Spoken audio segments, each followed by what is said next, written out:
Meeting to order. Would you please silence all cell phones so we don't have any undue disturbances? We tried. Thank you for what you do. All right. All right, at this time we'll call to order this commission meeting of Tuesday, January the 27th. Our city clerk, would you please call the roll? Mayor Faulkner, Here. Commissioner Hendricks, Here. Vice Mayor Mabels, sorry, Commissioner Golden, Commissioner Kendall. Here. All right, our invocation this evening will be led by Pastor John Farson of the St. Paul's Lutheran Church. And following, would you please remain standing for the Pledge of Allegiance? Thank you for the opportunity to come here tonight. I apologize I won't be able to stay for the whole meeting, but we had some scheduling snafus and made sure somebody got here. Let us pray. Almighty God, you have given us this good land as our heritage. Grant that we remember your generosity and constantly do your will. Bless our city with honest industry, truthful education, and an honorable way of life. Save us from violence, discord, and confusion, from pride and arrogance, and from every evil course of action. Grant that we, some who have lived here all our lives and some who have only lived here a brief time, may become a united city. Support us in our work here tonight, and give to those to whom we have entrusted the authority of government your spirit of wisdom, that there may be justice and peace in our city. When times are prosperous, may our hearts be thankful, and in troubled times give us a spirit of cooperation, and do not let our trust in you fail. Through Jesus Christ, your Son, our Lord, who lives and reigns with you in the Holy Spirit, one God, now and forever. Amen. Amen. I pledge allegiance to the flag of the United States of America and to the republic for which it stands, one nation, under God, indivisible, with liberty and justice for all.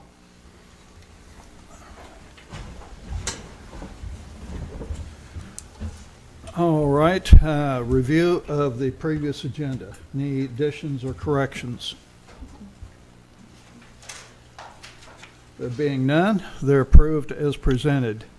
And before we get into the consent agenda, I wanted to just take a moment and speak to the commission and the city staff about an item.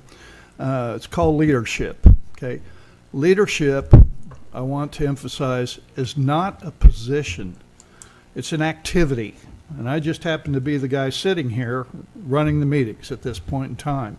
And commissioners, any one of you can become a leader at any point in time.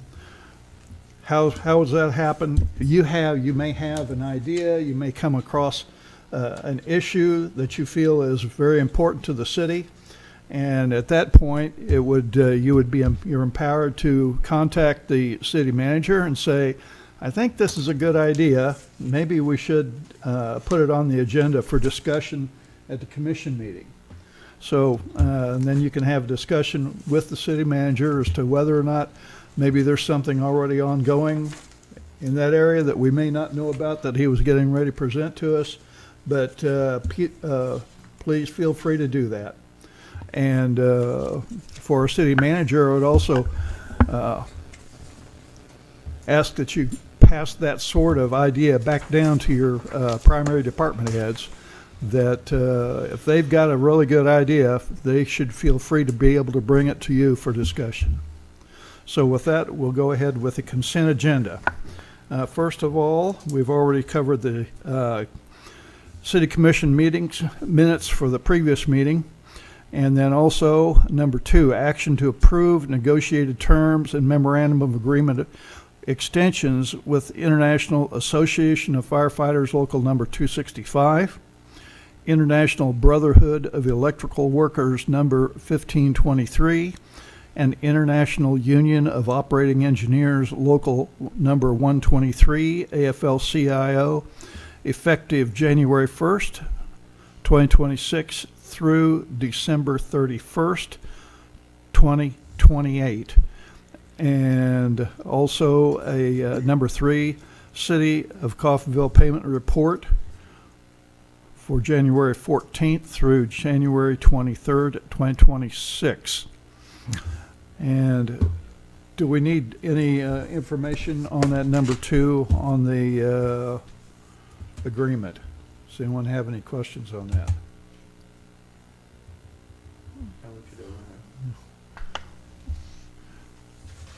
There being none then,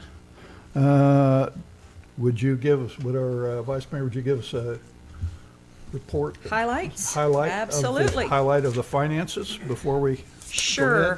First of all, Marty, did you want to come up and speak to the new appropriations?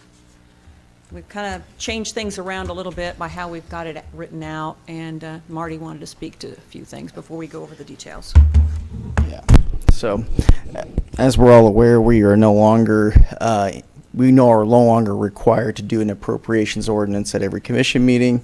The commission authorized through an appropriate adoption of our budget as an ordinance that appropriation authority already. And so what we're now doing is presenting to the commission, and this is a bit of work in progress, so if we need to tweak things or make things a little bit easier to understand, certainly we want to do that. But what we are going to be presenting is an accounting of the payments that the city has made since the last commission meeting. Okay. As we intend to do weekly check runs, there should be approximately, you should see one column of information for each check run that we've done.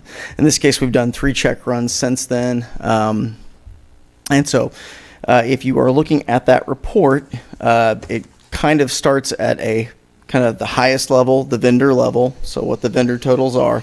So just to take a real easy example, the first vendor that appears on that report is ADT Security Services. We paid them $62.31 in total since our last commission meeting. The next level down is which funds contributed to that total dollar amount. In this case, only one fund did, and that was the Hillcrest Golf Course. Okay, so of the $62.31, $62.31 was spent by the golf course. Okay, and then you'll also see a detailed breakout for what it was for, and it was the January 26 security monitoring fee. So that's it there. To the extent that you're going to, in this case, that happened. That was one payment made on the 23rd. So if you go down and look at other vendors, you'll see that multiple payments have been made across this time frame that we've been through since the last commission meeting. We will go ahead. I omitted this, and I do apologize. We will go back to where we're using the same cover letter, the cover sheet that we were before. That'll also include the total for payroll as well. So that'll be going forward. We will be doing that. Apart from that, did you have any questions about the formatting? Anything on the report? Marty, thanks. Appreciate you breaking it down for me at least. It's not really a question, it's more of a clarification. When I just looked down for the waste and wastewater fund, they bought some brake pads and rotors, and they took a vehicle, it looks like the Bartlesville Chrysler, Dodge, Jeep, and Ram. And I was just curious that we make every attempt to spend money locally with local mechanic shops and whatnot first before we go out. As a general rule, yes, we do. So typically what we'll, and I'm speaking generally, I can't comment to this specific instance. As a general rule of thumb, when we go outside of kind of sort of the local geography for vendor purchases, it's usually either to do with availability or pricing. If we can get a better than 10%, discount by going someplace else, procurement policy stipulates that we're able to do that. So basically, somebody locally here in like Coffeyville, they can charge up to 10% more than somebody outside of, say in Bartlesville, and we would still go with the local vendor as long as it satisfied our functional need. But let's say going to Bartlesville, and this is an example, I save 30% or 25%. Well, then we are authorized by the procurement policy to go outside of our local geography to make those You purchases. take into consideration on that percentage the wage and the time loss of whatever staff member had to take that. Yes, Perfect. generally speaking, we're also they're shipping a lot of this stuff to us, Perfect. depending on what it is. So, All right, thank you. yep. There is a procurement policy, and actually we had started the process of making changes to that and then paused it because 2 new commissioners were coming on. So we'll be bringing that to you and review some of those details. Okay. Thank you. Thank you. And I Thank you. just want everyone to also understand that all of this detail is available on our website.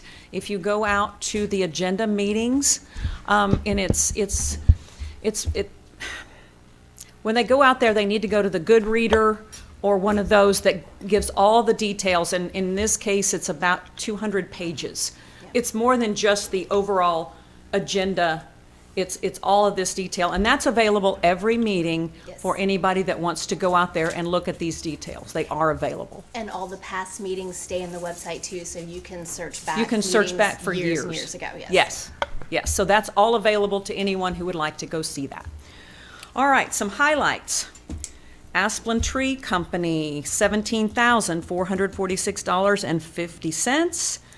Atmos Energy, $32,842.74, and of that, new gen meters, A and B, $29,785.03. Bettis Asphalt and Construction for the street maintenance, $899,015.88. City of Coffeyville, $37,795.47. Coffeyville Community College, $16,800, and that was for 2 demos, home demos, one at 702 Beach and one at 704 Beach. Then we had Grand River Dam Authority. Those are for our electric purchase, $2,877,487.91. J. Graham Construction, that's for our streets, and that is $282,219.98. Kansas 911 Coordinating Council, our telephone emergency funds is $36,000. Kansas Department of Health and Environment, $95,947.76.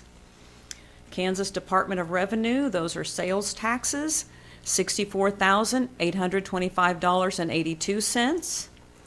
Kansas Municipal Gas Agency, $308,811. And Waste Connections of OK Inc. for trash, $43,976.73, for a total of $4,764,482.72. And then we had a payroll of $414,968.27. Did anyone have any questions? Any questions, commissioners? Okay. There being none, then I move to approve the consent agenda as presented. I'll second. Motion is made by Mayor Faulkner, second by Vice Mayor Gable, to approve items going through the consent agenda as presented. Commissioner Hendricks. Aye. Vice Mayor Gable. Aye. Commissioner Golden. Aye. Commissioner Kendall. Aye. Mayor Faulkner. Aye. Thank you. At this time, we have comments from the public. Any citizen desiring to address the commission shall be recognized, advance to the podium, state his or her name and address for the record. Comments shall be limited to 3 minutes unless extended by a vote of the majority of the commission. The commission does not hear matters involving litigation or city personnel. The commission does not take action on subjects not on the agenda unless unusual or hardship conditions exist. Citizens may address the commission on agenda items as they are brought to the floor. Is there anyone in attendance who wishes to address the commission? There being none, we'll proceed to the regular agenda items. First of all, public hearings, special presentations, and proclamations. First of all, we have City of Coffeyville Years of Service Awards, and Director of Human Resources, Allison Pryor, will present the awards. And if you would, fine, I was going to ask you to let everybody know who they are and what they're for from the podium. Thank you. Sure. Good evening, Mayor and Commissioners. Of the 8 staff that we have who would be receiving awards this evening, you saw a couple of them have to get up and leave. So we do have a few of them here. We'll go ahead and read through everybody else's name once we've acknowledged those who are here with us this evening. Mike, if you want to start.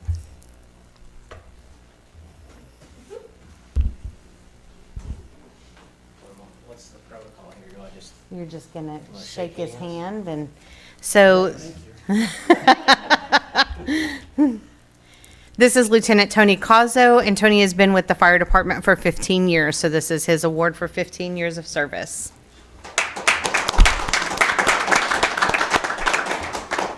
Jim.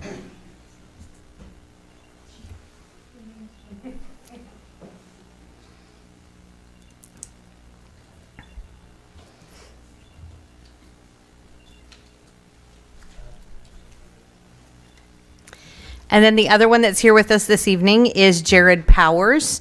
Jared has been with the city for 30 years and worked in a variety of departments. He is currently the director of the Parks Department.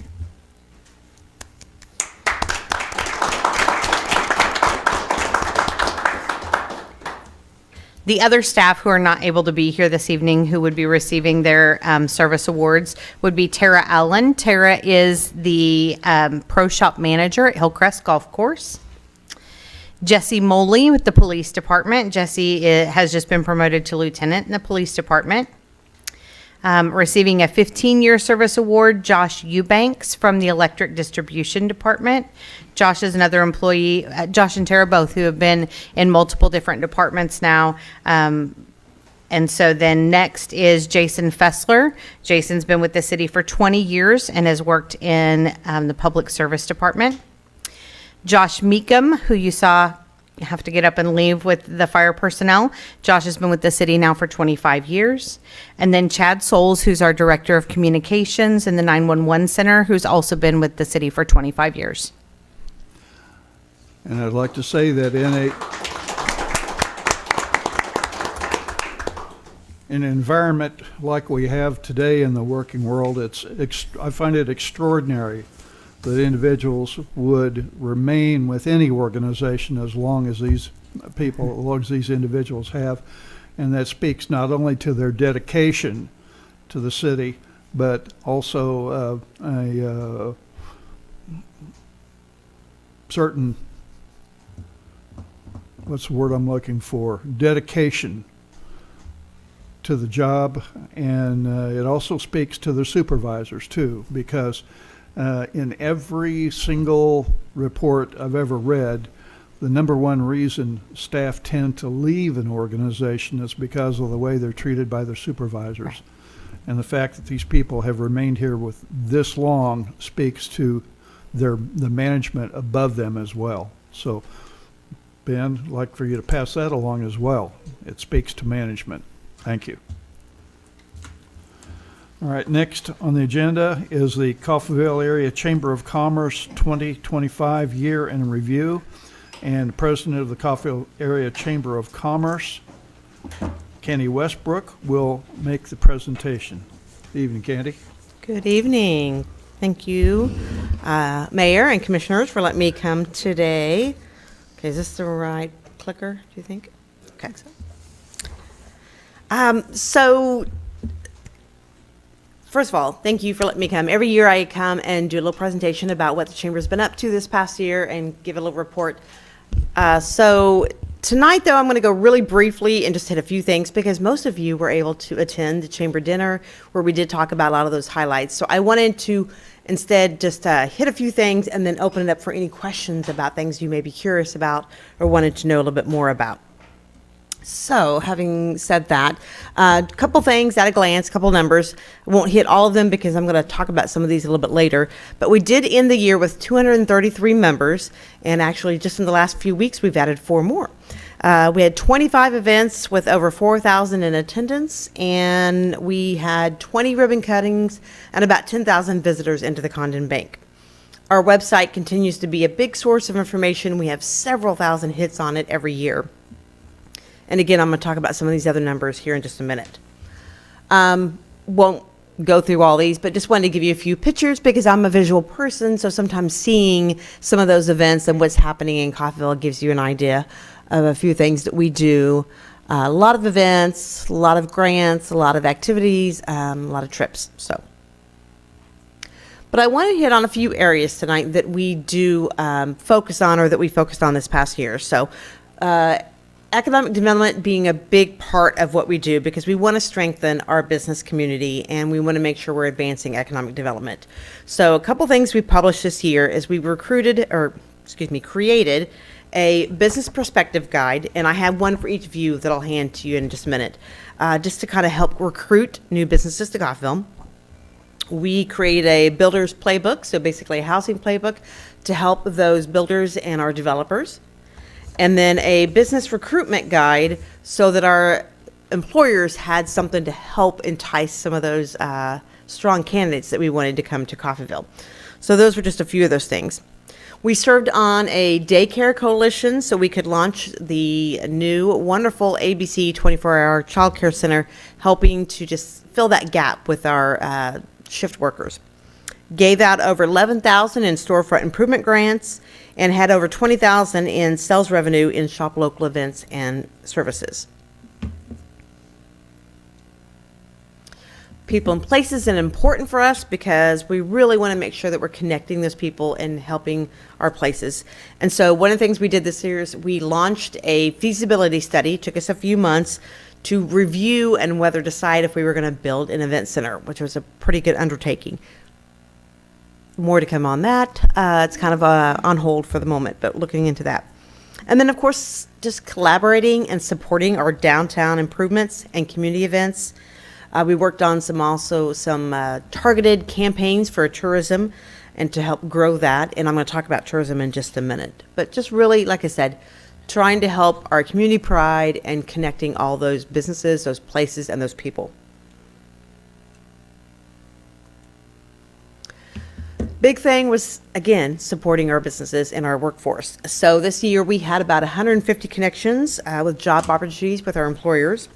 We hosted business trainings and workshops, and then we submitted over 25 support letters for development initiatives.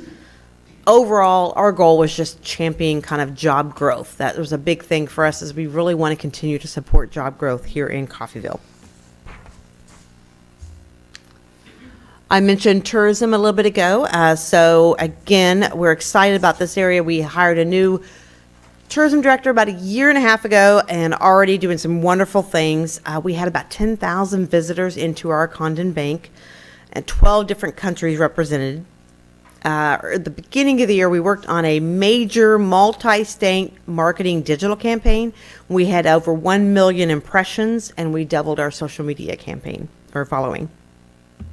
And then one of the things that we do for tourism is we like to partner with other groups and individuals, especially organizations that have events. So, for example, helping with the Fair and Rodeo, or improving amenities like the old jail cell, and several other projects like that, just trying to strengthen the things that bring people to Coffeyville.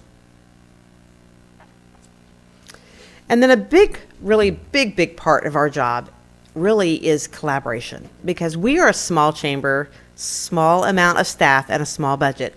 Obviously, we cannot run every event and run every project as much as we want to, and as much as I keep adding to my plate. Sometimes we just have to figure out how to support others that have great ideas. And so our goal is to our strength, actually, it's not just a goal, but one of our strengths is we try to elevate others, get people connected, making sure they're connected to resources, serve as an information center, and just all around partner with our community. So we're supporting constant projects all around town, helping those people with ideas, information, and resources. Our staff serve and volunteer on lots of organizations and boards, several in Coffeyville, but also we serve on regional and state boards. This past year, I stepped up as president of our state chamber association, and then even serving as incoming president for a 4-state organization. So our staff are very involved. They're out in the community, and they're representing across the state. And then finally, just kind of a quick look ahead, because I want to just let you know things that we're working on in the future as well. We have 4 areas that we really have been focusing in and will continue to focus on. And one of them is community image, because we know that strengthening how Coffeyville is seen, and that means both, kind of in our borders and outside of our borders, really creates momentum. And that's how we are going to attract those new residents and that business and investment. And then tourism, because we know that tourism not only drives economic impact, but it also strengthens that pride, as I mentioned earlier, and that visibility. The biggest, of course, because we're a Chamber of Commerce, is economic and workforce development. We know that a strong business climate and a good, ready workforce are critical for Coffeyville's growth. And then the final one being leadership, which is dear to my heart. I'm a firm believer that if we nurture leaders and we train them, we guide them, provide them opportunities, that's going to build capacity for Coffeyville. And that's what we need for innovation and civic engagement and just fueling some of that progress that we want to see happen. The final one is not a strategic goal. It's just something that I think is important, is that we want to make sure we continue to have a shared vision with the city of Coffeyville. So some of your goals are our goals as well, and we want to make sure we're always keeping that partnership going strong in any way that we can. So, like I said, I was going to be super quick tonight. I didn't want to drown on and on because I know most of you heard this at the dinner, but I wanted to open it up for anything that you've heard about or questions that you wanted to know a little bit more about. Could you elaborate on your relationship with the Montgomery County Action Council? And then also, you made mention of the event center. Does this go beyond the Alamo building, or just explain that whole process? Sure. Well, that's the point of a feasibility study, was to say, before we start investing a bunch of money and getting in a big project, do we have the infrastructure, do we have the money, and do we have the people that can build it? So that's what that study was all for. It really came down to, right now, the focus is on finishing the Midland. And so we're not sure if there's really money in the community to build an event center until that part's done. We are working with them, talking about the possibility of, yes, maybe we could work on finishing the Midland and working on the Alamo to make that into an event center. Anything we can do to bring people to downtown Coffeyville is a win in my book. So we're looking through options, but just trying not to rush it and want to make sure we do that right. Yes, we have a really great relationship with Montgomery County Action Council. We kind of let them lead the way on big industries and anything, the recruiting on major projects. I work a little bit more with some of the smaller to mid-sized businesses, but anytime we have any business that's coming to town, we call each other up, we're working together, and we're working with Ben. Ben's been a great resource to make sure that all three of us are on the same page and we're trying to help recruit things. One of the things that we are doing, we started last year and doing this year and continuing it, is joining an organization called Team Kansas. And what this is, it's a part of the Department of Commerce up in Topeka. I'm sorry, what was the name again? Team Kansas. Team Kansas, thank you. And their whole mission is to position Kansas in front of site selectors, prospective businesses and everything, make sure that we're being in front of the right people, right?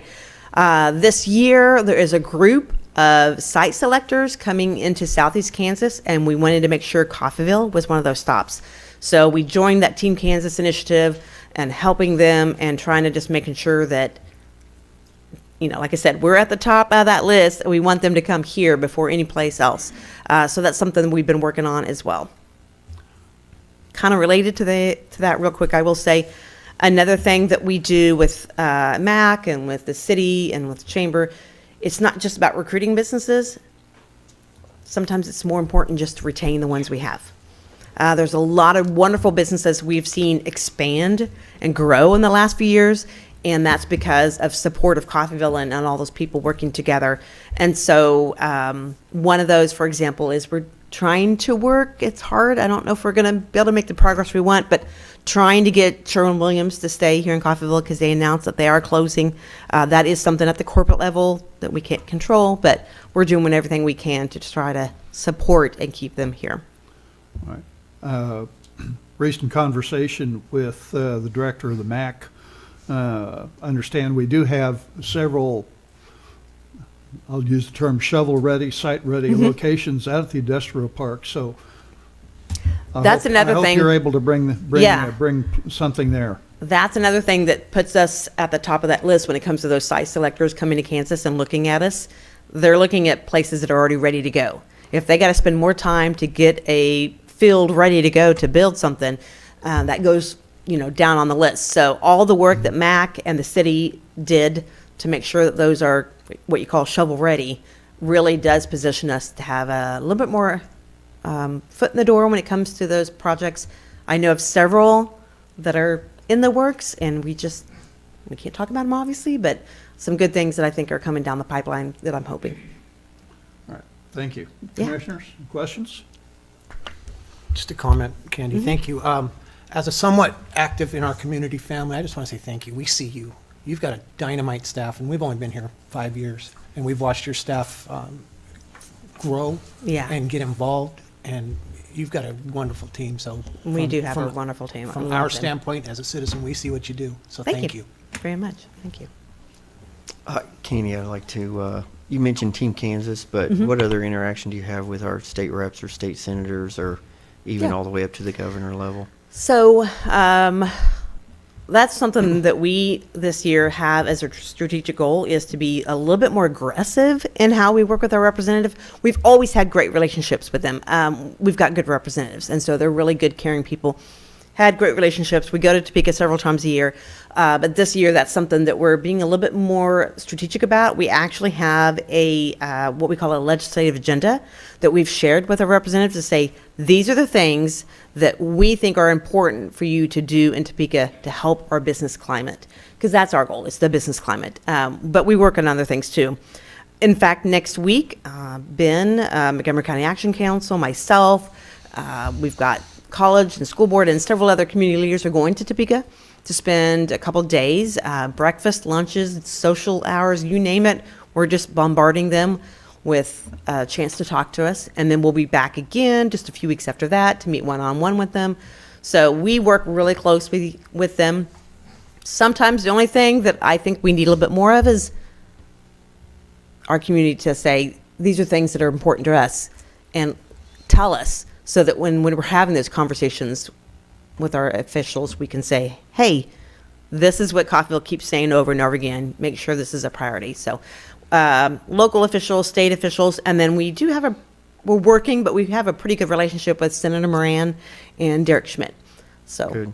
yeah. It seems like, I'm sure Western Kansas could say the same thing, but some parts of Kansas feel forgotten. You got that Kansas City, Wichita, Salina triangle in there, and the rest of it Yeah. sometimes feels forgotten. in We have to Southeast. really, really work hard to make sure rural America keeps at the forefront of the needs of what we have. So Well, it's not just rural America. You mentioned that one thing I complained about for years was that, and you're right about that triangle, but every time somebody said Southeast Kansas, up in Topeka, they'd go, oh, you mean Pittsburgh? I said, no. yes, they're way east, southeast. So We are Southeast Kansas. So keep the pressure on them. yeah, Thank you. Yeah, absolutely. So besides Team Kansas and working with the MCAC, how else do we recruit businesses to town? I think we're probably a little bit behind the ball, but a lot of it comes down to infrastructure. We got to make sure we have housing.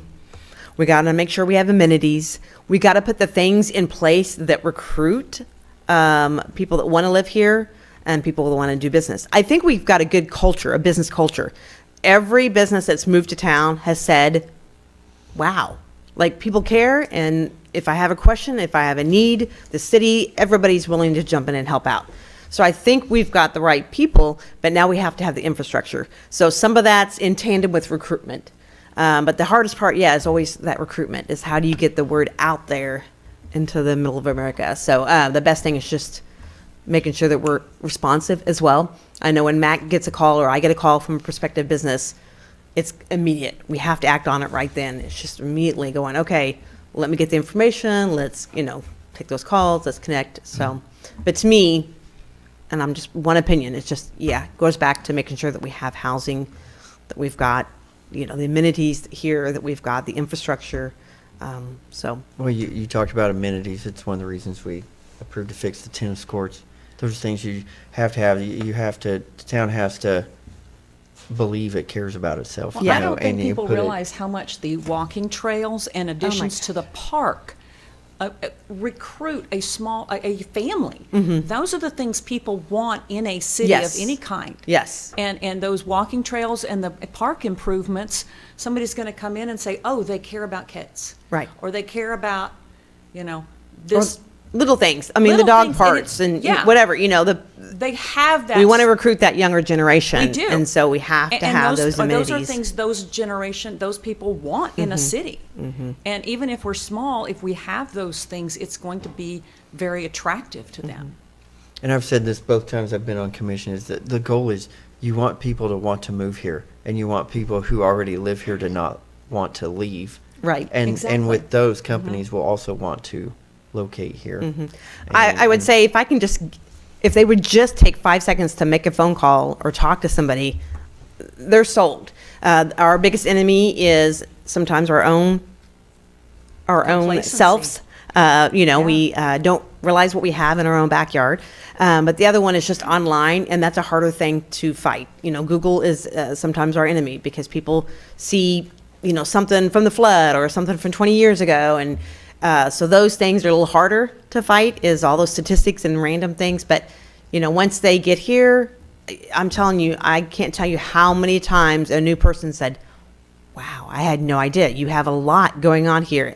Not to mention, my goodness, it's 45 minutes to drive to a big city and get anything you want.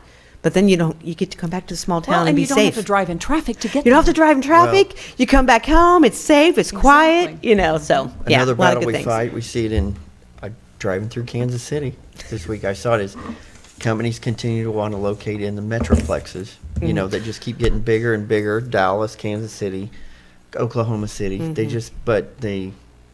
And then rural America just stays about the same size, and we have to convince them that you don't want to live in the big city. You want to live Right. here. They come back. It's the older generation that ends up going, oh, I realized that wasn't what I wanted. I want to go back. You mentioned Kansas City. Real quick, though, I will say the World Cup is coming, and that's another area that's on our radar. We've been already working with several groups to try to target 2 different people to come to Coffeyville during the World Cup. One is there's a lot of residents that when that happens, they want out. They're like, too many people, I need out of the city for a couple weeks. And a lot of them will travel for a few days here and there. They do day trips, or they'll take an overnight quick stay. So we're working on recruiting that population to come to Coffeyville. But then we're also doing some targeted ads to try to get some of those foreign countries that really love cowboy culture. We're like, okay, it's a day trip. Come on down to Coffeyville and explore the Daltons. So that's going to be a big thing that we're hoping we get to ride there. Little Kurt tells a little bit of that. So, Thank you. okay, thank you so much. Thank you. Thank you. All right, next we have a public hearing to evaluate the performance of Grant 24-CR-003 for the rehabilitation of the York Building located at 115 West 9th Street. Amber Dean, Director of Community Development, will make comments. Hello. So in 2024, we received a grant from the Kansas Department of Commerce on behalf of Robert and Denise York to rehabilitate 115 West 9th Street. They did a total reconstruction of the facade of their building. It was literally falling forward. So they had to stabilize it and get it basically sucked back to the building. We've completed that project, and it's time for closeout, and that's what we're here to do tonight. Close out and just be done with the project. Open the hearing. All right, then, at this time, we'll open the public hearing, and no vote is needed. I will now open the public hearing to receive comments regarding the performance of Grant 24-CR-003 for the rehabilitation of the York Building located at 115 West 9th Street. Any comments from the public?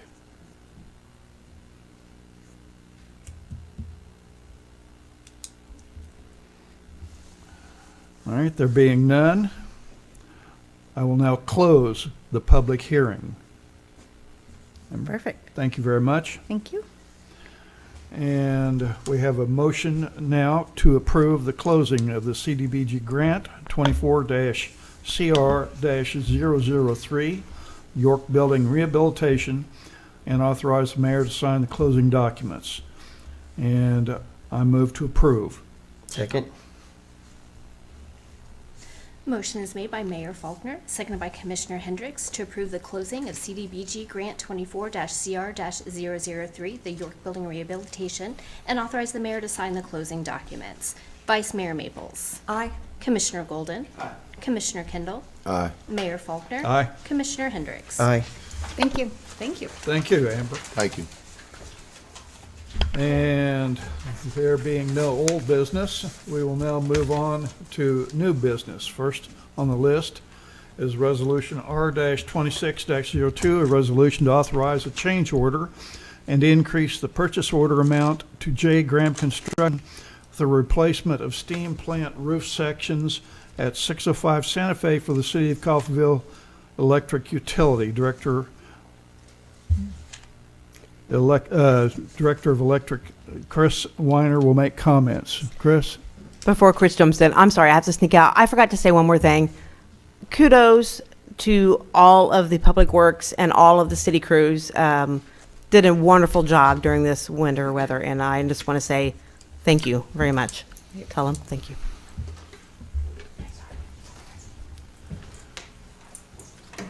All right, good evening. Good evening, Chris. Thank you for the opportunity to bring this back up to you. I know this is something that was originally approved by the previous commission to replace 3 roof sections. So this is brought back in front of you to try and get this 4th roof section approved. The other 3 roof sections were approved in the 2025 budget. Given the tight time frame there at the end of the year, realized that the work itself wasn't going to be completed until 2026. Figured from an economies of scale perspective, it makes sense to just go ahead and do all 4 roof sections at the same time, because the 4th roof section was scheduled to come out of this year's 2026's budget. So go ahead and just try and have them all done at once, to only have the contractor mobilize and be on site once. So that was really the objective there. There was not enough resources in the $213,000 that was originally approved to be able to add the 4th roof section in. As well as that, I did make a mistake myself in that originally I did not include sales tax on that original approval, and so this is to account for sales tax.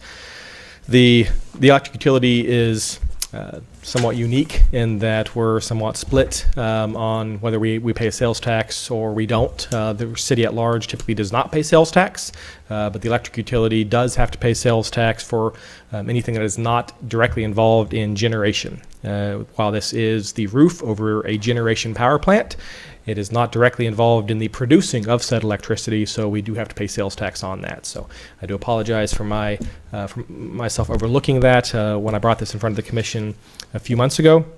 The third component to this increase in cost is to have a performance bond on the work itself. So that way we make sure that the work is done and done to quality. In the event that it's not, we're able to call the performance bond and make sure that that work does get completed appropriately. So that's why we're asking for an approximately just under $55,000 additional dollars to add that 4th roof section, sales tax, and performance bond. It takes the total from $213,000 up to $267,690 essentially. This does not, I will say, this does not account for any contingency in there. So in the event that we do have any kind of significant structural damage underneath the existing roof, once we tear that off, I likely will have to come back to you to authorize an additional change order to address any of those particular issues that do arise. But hopefully we'll be able to get this done without any additional money required. Okay, Chris, for the original project, how many bids were received? I do believe we received 3 bids. And we bid it out. Let me see here.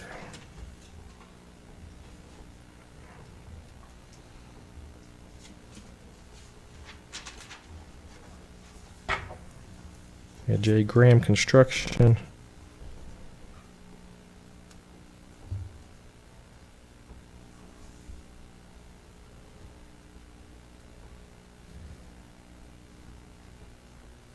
Actually, no, for this one, I do believe we bid it out, but we didn't. He was the only one that did actually come back with any bids on it. I'm sorry? This was the only bidder on There this was only particular one job, bid? unfortunately. Okay. I was wondering if, since this represents about a 20% increase, if that had been included in the original cost estimate, would it have impacted other companies, other contractors' ability to bid? I don't know, just crystal balling, but that's a significant increase. It's also another roof. It's a fourth roof. I don't believe that it would have significantly impacted the desire of other bidders to come to the table. As I said, in addition to the fourth roof section, we also, for this additional money, we also did include a performance bond, which has an expense carried with it, as well as the sales tax component. So, Just wondering because this was intention, as the documentation indicates, it was intentionally not in the first bid. correct, because my intent was to try and get that work done in 2025. Unfortunately, I was hoping to get it done before the winter weather came through. We do have some pretty significant roof leaks there. Commissioner Golden, I think you saw some of that when we did the tour.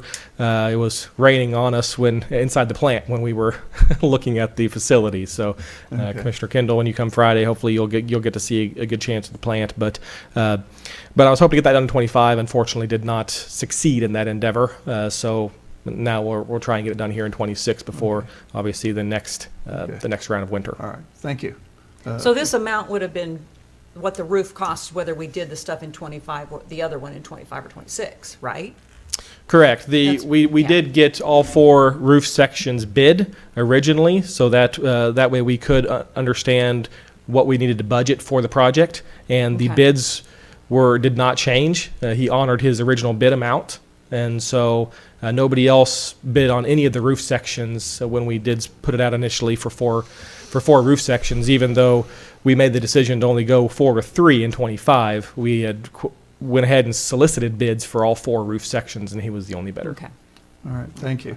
Any other questions? Chris, real Commissioners? quick, if you could walk me through just a process, not necessarily this specific, but this one caught my eye, and this is my first time up here looking through this. So just Sure. walk me through, when I look at something, as our citizens can, and our city clerk said that all these documents are online for everybody to review. It said on December 9th of 2025, and the city commission approved a not-to-exceed amount of $213,000 for the replacement of 3 deteriorated roofs. And it was then at the time of approval that the one was evaluated and not needed or backburnered, whatever you want to call it. I don't have the verbiage that was used.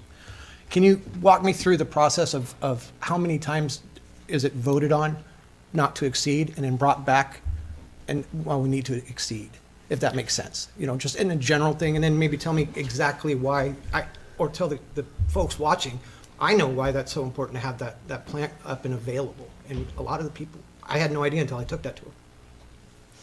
Okay, so I'll try and do that as concisely as I can. Thank you.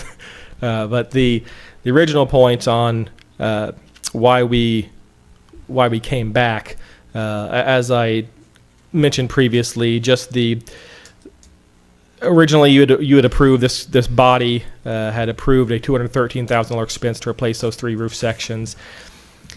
I had delayed the 4th section because the 3 roof sections are essentially contiguous, that those 3 need to really be done all at the same time. If they're not, there very well could be some issues that, well, this section didn't get done, and so now it's going to impact the section that I did just replace, and now I am damaging the roof section that I just replaced. So I needed to do all 3 of those at the same time. The 4th one I could separate because it's kind of isolated, and it was not quite in as bad of condition. It's still deteriorating and needs to be replaced, but it was not in as rough shape, as well as the fact that it could be isolated and dealt with at a later time. So that was my rationale in delaying that to 26 from a cash flow perspective, trying to delay that a little bit. But then when it came to the end of the year and it wasn't going to be done until 26 anyways, the physical work, my thought process then became, and I knew I was going to as well have to come back in front of you anyways to get the performance bond and the sales tax issue resolved. I said, well, let's just go ahead and put the 4th roof on there and do it all at once instead of having to come back in front of you yet again to get a 3rd change. The process to begin with in terms of the evaluation has changed a little bit. City Manager Brubaker has we've obviously established a facilities department, and that's something that we've gotten facilities more involved with. I know it's Director Wright's department that is evaluating roofs and making sure that, okay, how are we doing this? Making sure that we have good records of these, because here, I think it was a decade or so ago, we replaced other roof sections that we don't have. We want to improve upon our process from a decade ago. So City Manager Brubaker has put in place a process to do so. And so certainly we're moving forward with that process.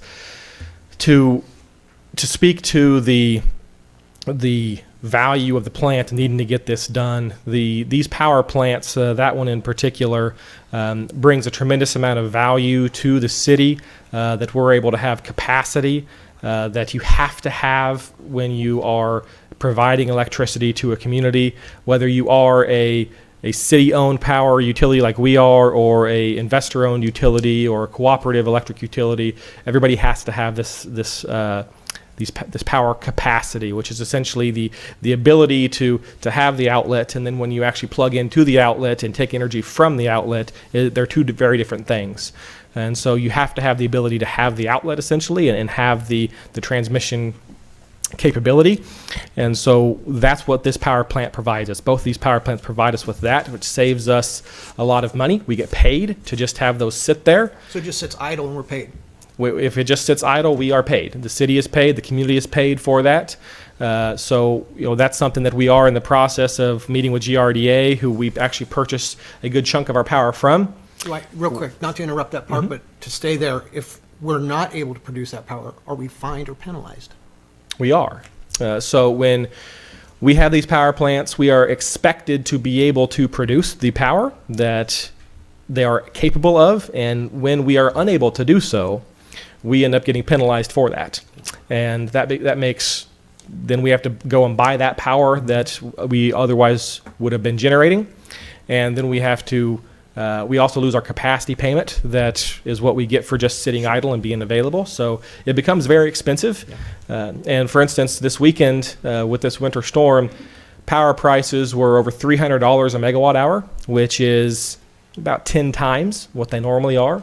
The cost of natural gas, which is what our power plants utilize to make electricity, went up to an extreme level, $51 an MMBTU, or $50 a unit, essentially. It's normally about $2 to $3. So we were looking at the price of natural gas going up 15 times or so. So everyone will see that on their natural gas bills. Thankfully, we don't serve natural gas ourselves, so that'll be a different supplier that takes the brunt of that. But at the end of the day, our electric bills will go up as well, because we do still have to buy a significant portion of our power from GRDA. But they do penalize us in the event that we are unable to produce with these power plants. And so if we were to no longer be able to use that power plant, when we're supposed to be able to, when GRDA expects us to produce, then we would have to take a penalty for that, which would be expensive. That roof seems pretty important. Exactly. I have something. So we're asking for the $54,689 change order. Is that correct? That is correct. But the budget for the shop plant roof is only $36,000 plus 10% contingency fee and inflation. So where do we get the $15,089 over? Great question. So essentially, then I will have to. That money's coming from the 810 fund, which is our capital reserve fund for equipment and capital projects. So it is technically an unbudgeted fund, but it is still something that I try my hardest to work within the parameters of what we've planned for within that calendar year for expenses. So I will try to make sure that our other capital expenses that we purchase throughout the year, I still account for that $15,000, and I don't want to go over, if at all possible, what we had previously planned for. I will say that unplanned things do occur, and that's why you have these reserve accounts that you're able to use for capital expenses. For instance, I do know we're going to have one come up here relatively soon to upgrade some of our software in our engines that I was not anticipating when I put together that 2026 capital budget in the summer of last year. So we're going to have some more expenses than I'd anticipated, but I do still hope to be able to, by and large, on an annual basis, try and keep that capital budget to where, hey, we're staying within what we had planned to stay within, and that'll be something that's presented to you, to you, this group annually, and for you to understand, hey, what's going on with our department and what our expected expenditures are over the next 5 years. So you have nothing jumps out at you. So that's my goal, anyways. And but again, you will have things that come up like the software thing that we're unaware of that you just have to then figure out how you're going to deal with. I understand things come up. I guess I'm more interested in are we asking for $15,000 more than the budget? Because I did not anticipate the need for the sales tax. That was my fault, as well as the performance bond process on this roof was something that I had not accounted for either. That was a priority of Mr. Wright, Director of Public Works, that, hey, it's facilities department's expectation that, they're going to be responsible for making sure these facilities are in good condition. And that was a good idea to make sure that we had a performance bond on the project, on really any project of this nature, that we're going to make sure it's done correctly. And those were things I did not account for in my budgeting process. And so I will make sure to do so moving forward. But that's what accounts for that additional $15,000 was the performance bond and the sales tax. Thank you. Any other questions? I'll move to approve Resolution R-26-02 as presented. Second? Motion is made by Commissioner Hendricks, seconded by Mayor Faulkner to approve Resolution R-26-02 as presented. Commissioner Golden? Aye. Commissioner Kendall? Aye. Mayor Faulkner? Aye. Commissioner Hendricks? Aye. Vice Mayor Maples? Aye. Thank you. Thank you all. All right. Next is Resolution R-26-03, a resolution to authorize submission of a Kansas Airport Improvement Program grant application and commit local matching funds for hangar apron approach rehabilitation at the Coffeyville Municipal Airport. Superintendent of Parks, Jared Powers, will make comment. Mayor and Commissioners, I'm here this evening to ask for your blessing to apply for a KDOT grant. It's for 2 hangar approaches. One of them was constructed in the 1940s, and the other one was constructed in the 80s. Both these hangar approaches are in very poor condition, and for aircraft use, the loose rocks, anybody that's a pilot knows that it's very bad. This is a 90-10 match, 90-10 KDOT, 10% sponsor. And if you have any questions, I'd be happy to answer them. So that recommended cost, $43,860, is that? That is a engineer's opinion of a probable cost plus a 25% contingency, because sometimes these grants take, 6 months. So Okay, so that would be, usually historically they've came in a lot lower than what the engineer's opinion is, so that's what we're hopeful for. so our part would be 10% of that? Yes, sir. Okay. So as it stands, our part then would just be basically $4,400. $43,000. Well, 43,000 is the total price of the project? No, that's no. our Total part. price, That's our 400, 10%? 438,000. Okay, 400, all right. All right, thank you. And who would occupy the hangar? That hangar is occupied now. Both of them are occupied. The one that's in the worst condition, the older one, we do have a renter in there, and we have been rehabilitating that hangar. If you guys remember, we just put a roof on it, which was quite expensive. That was the north hangar? No, it'd be the hangar that is north of the main office hangar. Okay, Yeah. all right. So the 2 hangars in question is the hangar where the main office is, the FBO, and the one just north of it that we put a new roof on. Okay. Thank you. Commissioners, any questions? No If questions. there's no questions, I will move to approve Resolution R-26-03 as presented. Second. Motion is made by Vice Mayor Maples, seconded by Commissioner Hendricks to approve Resolution R-26-03 as presented. Commissioner Kendall? Present. Mayor Faulkner? Aye. Commissioner Hendricks? Aye. Vice Mayor Maples? Aye. Commissioner Golden? Aye. And Commissioner Kendall, is that an aye? No. No, okay. Thank you. All right. Next is Resolution R-26-04, resolution to approve a construction contract with Timco Blasting and Coating Incorporated for a water line relocation on 8th Street from Lou Arc to Elm. Director of Public Works Jim Wright will make comments. Good evening.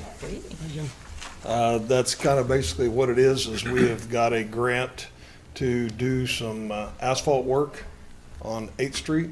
The problem is we have a water line, and if anybody's driven down 8th Street, you see all the patchwork through there. So we would like to relocate that water line behind the curb in the entire distance, well, from Luark to Elm Street.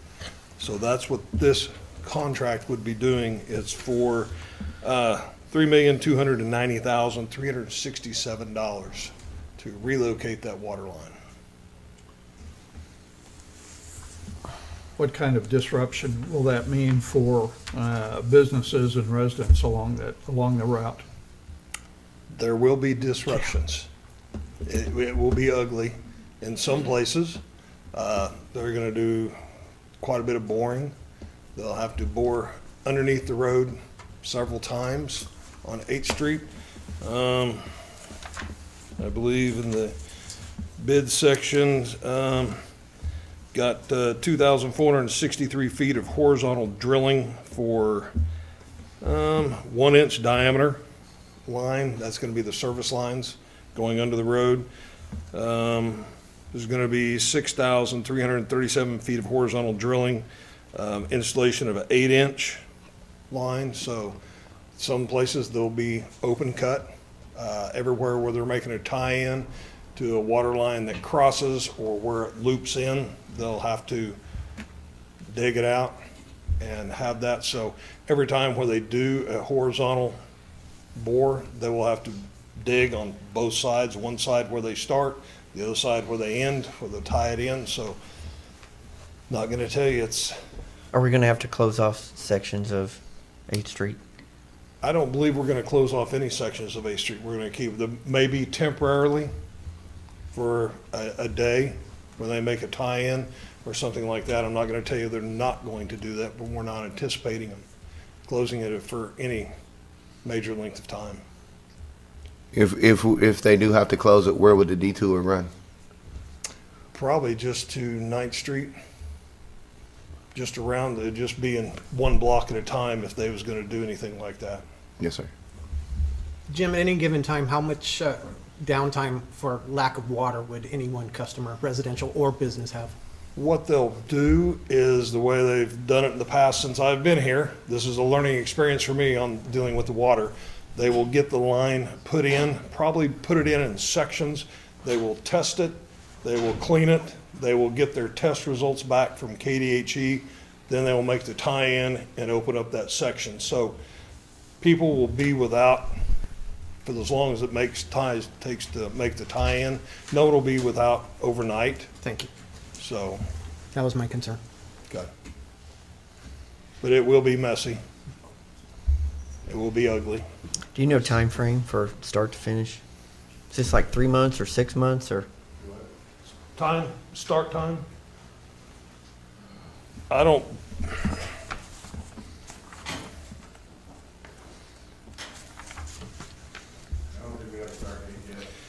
I Yep. just assume you want to start when it warms up and finish before it gets cold again. We will not issue the, yeah, we're gonna wait till the snow melts off, I hope. So, but we haven't issued a notice to proceed yet. As soon as we get the contract signed, then we'll have a pre-construction meeting and issue the notice to proceed. So I would assume it'll be sometime in March. Because I know we have to have this, I guess this isn't holding us up, but I know we have to have the road project under contract by September. July, we have to have So it you in need by to hurry. July. So, Yeah. Kind of under the gun. yeah, we don't have to start, but we have to have it Right. under contract by July, so it'll probably be a start date of maybe in '27. So, Okay. So we received the reconstruction grant for this? for the street, yes, Okay, that's the overlay. yeah. Yeah, Okay. And So how much is and maybe I'm wrong, maybe I'm not reading it right, and I apologize if I'm not. So it's gonna be 3.29 for the whole project? for the water line. Just for the water only. line? Water line only is going to be the $3.29 million. The relocation of the water line. Okay, and do we have what fund is that gonna come out of? Is there a certain tax that we use, or? No tax, it's gonna come out of the 920, which is from the water department. It's there for capital improvements. Thank you, sir. Is there any hazmat with that? I'm sorry? Any hazmat with that Hazmat? hazardous material that's going to need to be relocated? Do we know what's under 8th Street? Well, I sure hope not. Yeah. Not to my knowledge. I know some cities, they do have issues with that in their streets and under the streets. I think there's one here in Montgomery County. I know in Joplin they do, but no, we do not have anything like that here. Any additional questions? No. All right, then I move to approve Resolution R-26-04 as presented. Second. I'm sorry, was that Commissioner Golden? Yes. Okay. Motion is made by Mayor Faulkner, seconded by Commissioner Golden to approve Resolution R-26-04 as presented. Mayor Faulkner. Aye. Commissioner Hendricks. Aye. Vice Mayor Maples. Aye. Commissioner Golden. Aye. Commissioner Kendall. Aye. And don't go away.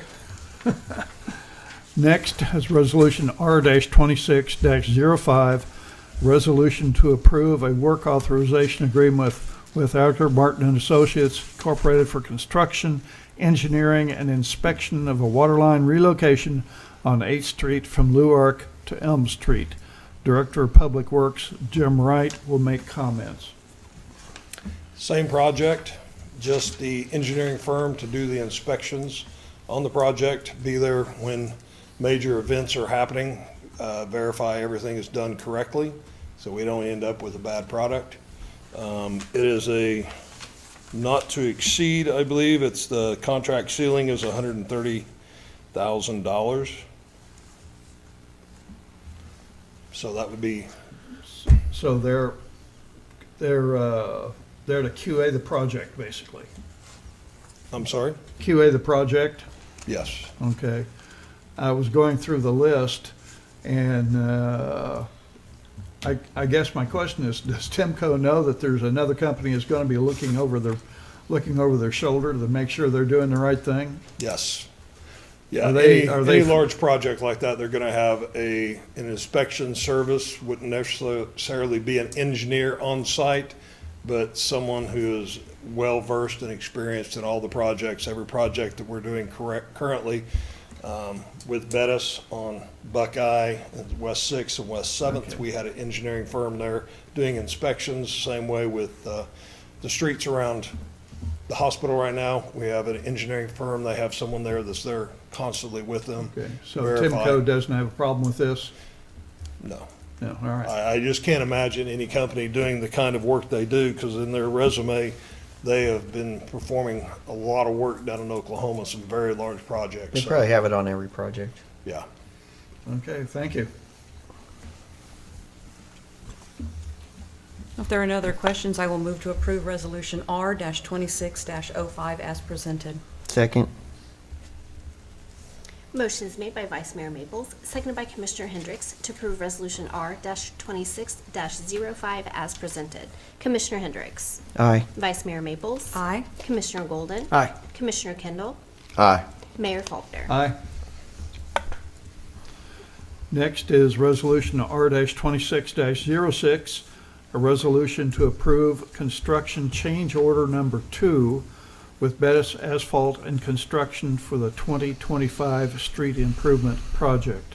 Director of Public Works, Jim Wright, will make comments.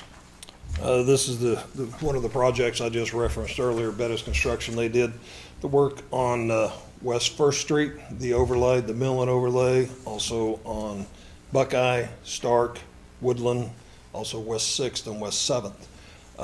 There was some extra work in there that they did. with all of it being subtracted out, the things they didn't do and the additional work we did is $7,848. This will not be a final one. They still have to do some work on Lee Street. They didn't get the grade quite right, so they're gonna have to mill out so the water will drain properly, and also they have to do some paint striping on the parking lot there at the tennis courts. I guess the question, do we pay them now or we just wait till the next, if another change order's coming? Or is There's there no, next? that's just part of the contract. Okay. The paint striping is part of the contract, but also the milling is not part of the contract because it was supposed to have been done right the first time, Okay. so. So there will be more. There'll be more invoices. As of right now, no more change orders All right. unless something else Okay. goes wrong. All right, Okay, got it. got it. Thank you. So I have a question. Yes. If they didn't mill the streets right now, I don't know much about construction as far as milling and all that, but if they didn't mill it right, so they made a mistake, we're gonna have to pay for their mistake? No, we will Okay. not. And it wasn't the mill, it was the crown in the road. When it got down towards Stark Street, it was supposed to flatten out so that water would drain from the west side of Lee Street and the curb and gutter across into the ditch to go into the drainage. They kept the crown all the way when they overlaid it. I'm sure it was just a lack of communication on their part. The guys that bid it looked at it, knew it. The guy running the machine a couple levels away didn't realize that, so. Thank you. All right, any additional questions? No, there being none, I move to approve Resolution R-26-06 as presented. Second. Motion is made by Mayor Faulkner, second by Vice Mayor Maples to approve Resolution R-26-06 as presented. Vice Mayor Maples. Aye. Commissioner Golden. Aye. Commissioner Kendall. Aye. Mayor Faulkner. Aye. Commissioner Hendricks. Aye. Thank you.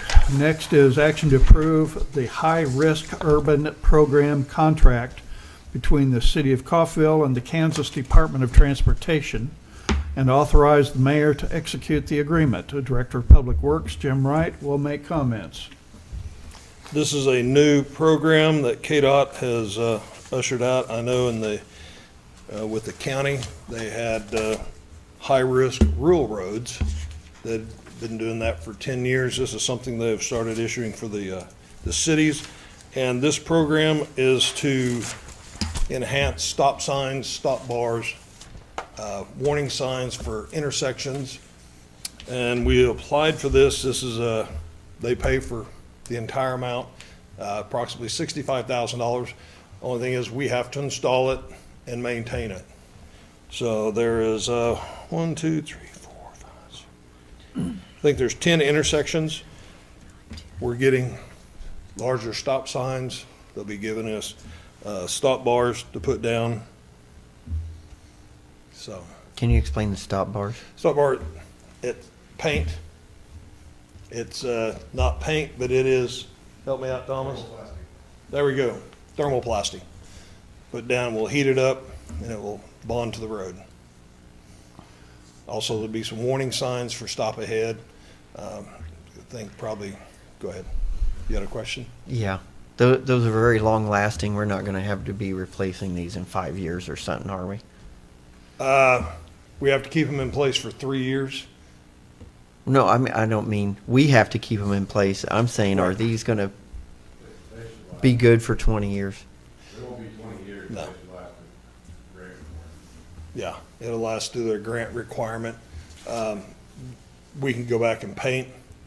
Thing is, we have to keep them in place on the thermoplastic that we put down. It has to be in place for at least 3 years. So we can't do any road projects on those for 3 years, so we'll keep those down. And when we do something, we'll probably go back with paint as part of the contract.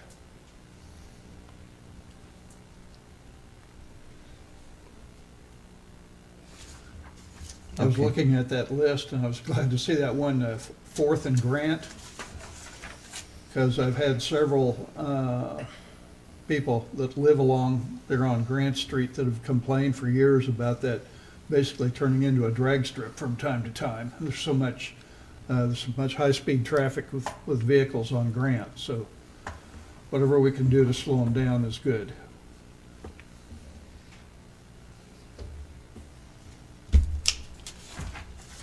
Any other questions, Commissioners? Nope. All right then. In that case, I move to approve the high-risk urban program contract between the City of Coffeyville and the Kansas Department of Transportation and authorize the mayor to execute the agreement. Second. Motion is made by Mayor Faulkner, seconded by Commissioner Golden, to approve the high-risk urban program contract between the City of Coffeyville and the Kansas Department of Transportation, and authorize the mayor to execute the agreement. Commissioner Golden. Aye. Commissioner Kendall. Aye. Mayor Faulkner. Aye. Commissioner Hendricks. Aye. Vice Mayor Maples. Aye. Thank you very much. Thank you. You've been up there a long time. Next, Resolution R-26-07, a resolution to authorize the mayor and the city clerk to execute a quitclaim deed conveying city-owned property to Ivan D. Smith.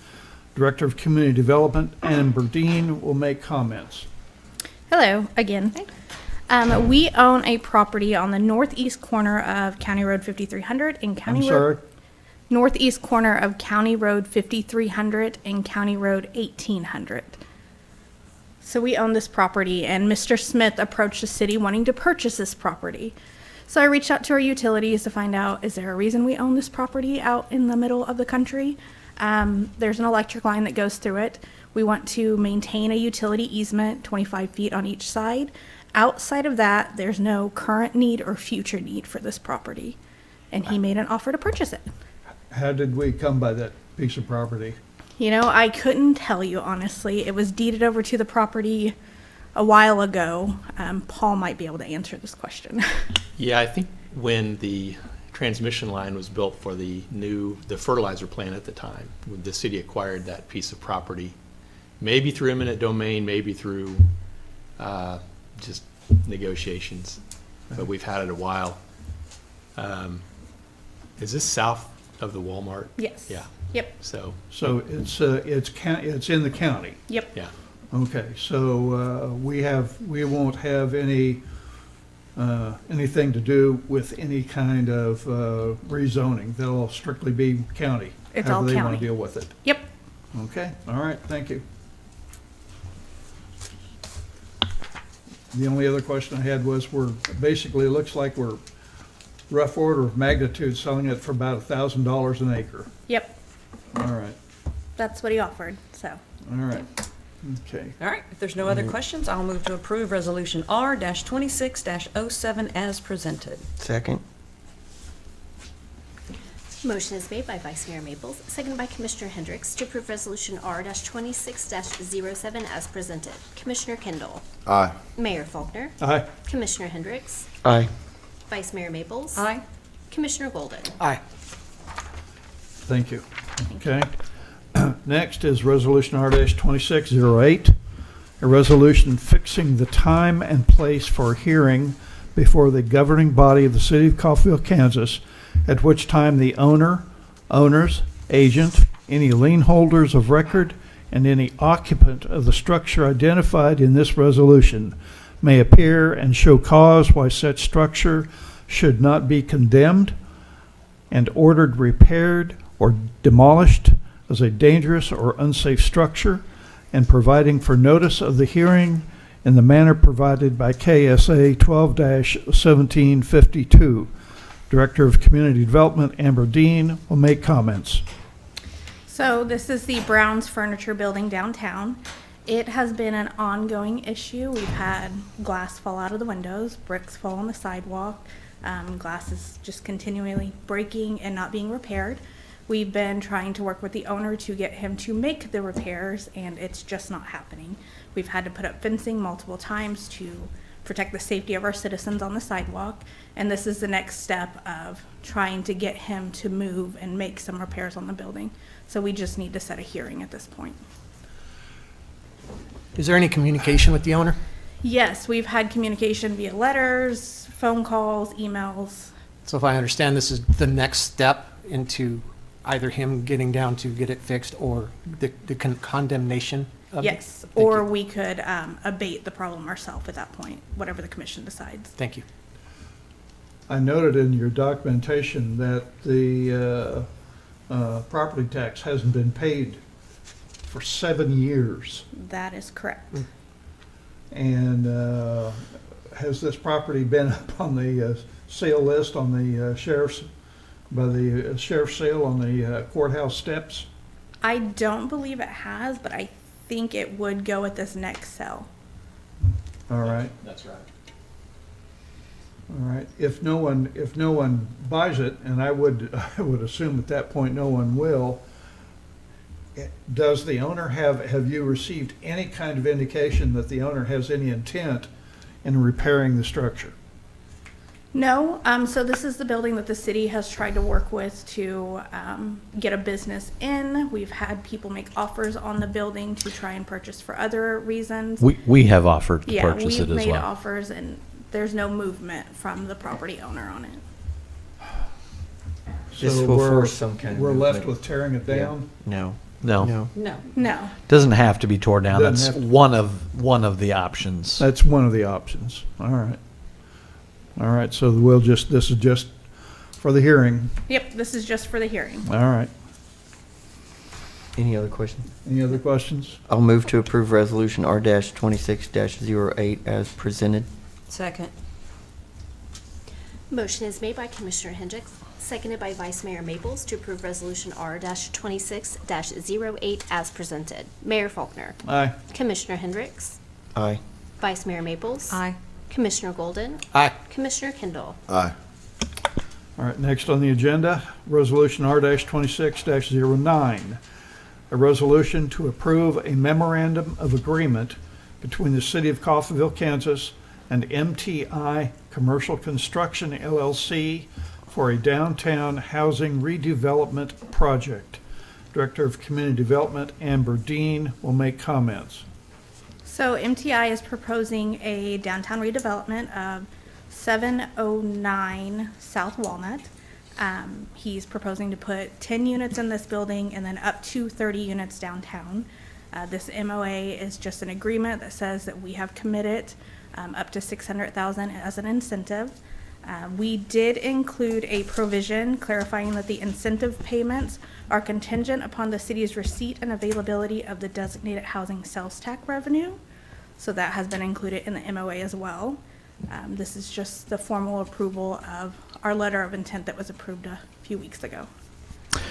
And Commissioner, just since we have two new commissioners, just point out that the process to go to this route, we have a sales tax devoted towards 40%. 40% of it is devoted towards housing, and so that sales tax brings in around $400,000 a year.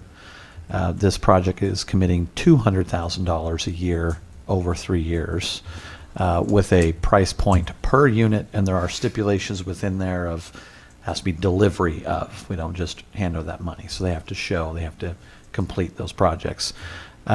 This was also, we went out to multiple developers and asked for proposals. This is the one that we had brought back, talking to City Commission. We had several meetings on this. This was originally, a lot of this was in the attorney-client privilege, and so you wouldn't have heard those in public meeting, because when you're dealing with developers and land purchases and attorneys and confidential information. So came out of those executive sessions and signed a letter of commitment, which that letter of commitment essentially made the developer confident that they can go out and purchase property knowing that this was coming. So that's where we're at on this.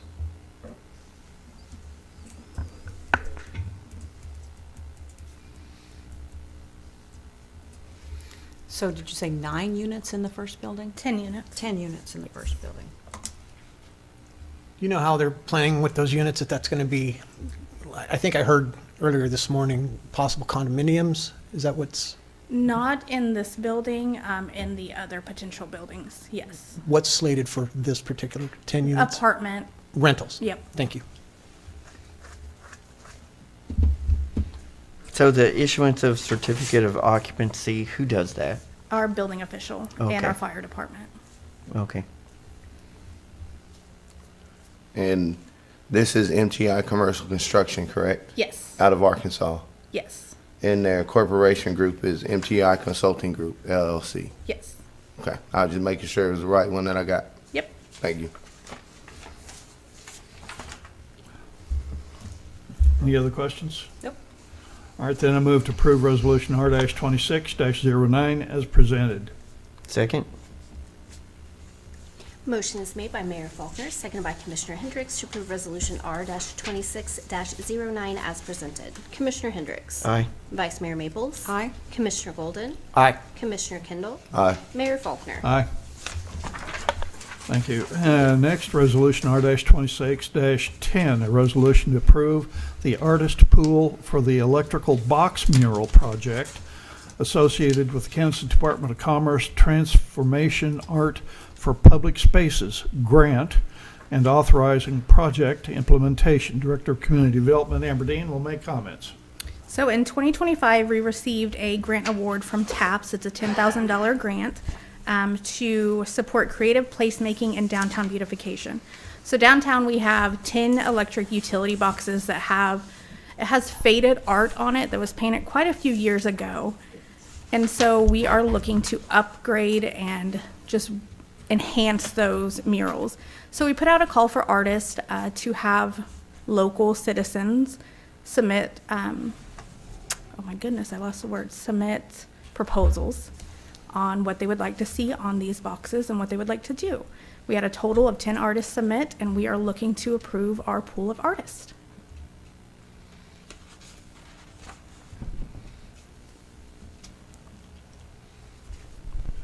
There's some really good designs. Yeah, some of these are very good. I was going to ask, how did the artist propose to do some of these? Because these look like they're computer generated and very detailed. How would they replicate that? I would assume that they would have some sort of way to like project it onto the electrical boxes.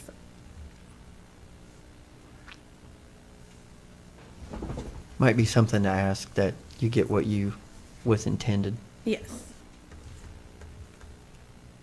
Okay, but this is just doing the pool and Yeah. It's decisions will be made later. Yeah, they'll submit their final Okay. design.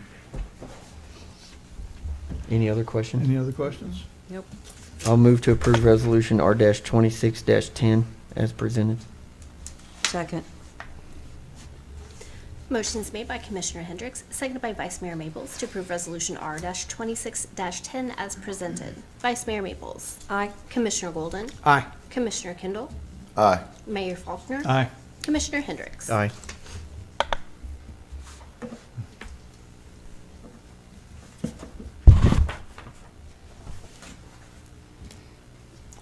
All right, Resolution R-26-11, a resolution to approve artist selection and mural proposals associated with the Kansas Public Art and Murals Grant and authorizing implementation of 4 public murals.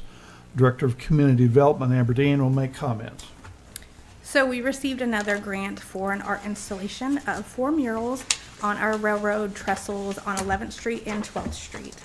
We had multiple submissions, and we put together a committee that consisted of somebody from the Historical Society, somebody from CCC's Art Department, a community member, the mayor, and our city manager, who reviewed all of the submitted proposals. And the 2 that are in front of you are from Ashley Tapman and Chase Hunter. They were the ones that received the highest rankings out of the group. And I gave you all the revisions that they have done recently, so you should have the updated murals that they will be installing.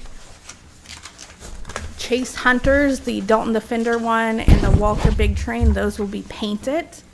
And then the Coffeyville ones, those will be vinyl printed.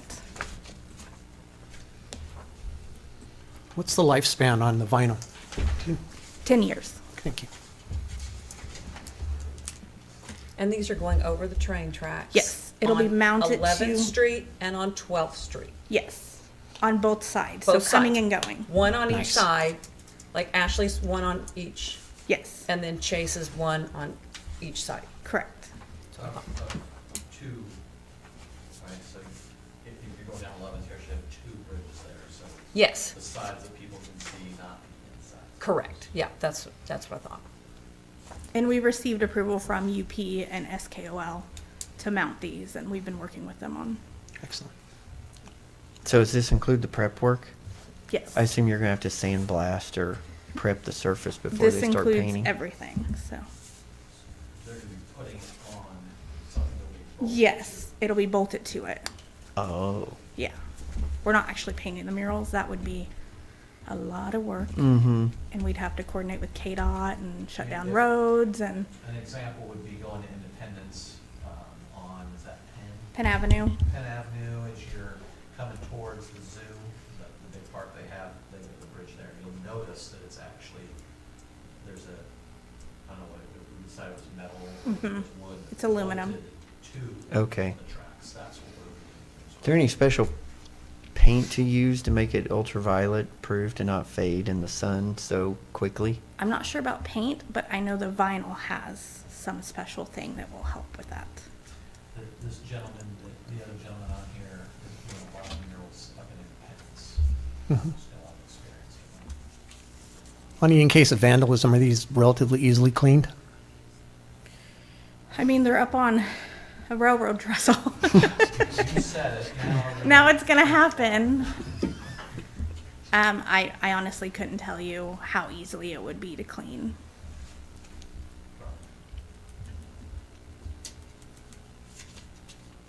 Okay. Any further questions? Good. All right, then, I move to approve Resolution R-26-11, a resolution to approve artist selections and mural proposals associated with the Kansas Public Art Murals Grant and authorizing implementation of 4 public murals. I'll Second. second. Go ahead. No. Move, okay? Who Was did? it Commissioner I don't Hendricks? care. Okay. Okay. Motion is made by Mayor Faulkner, seconded by Commissioner Hendricks to approve Resolution R-26-11 as presented. Commissioner Golden, Aye. Commissioner Kendall, Aye. Mayor Faulkner, Aye. Commissioner Hendricks, Aye. Vice Mayor Maples. Aye.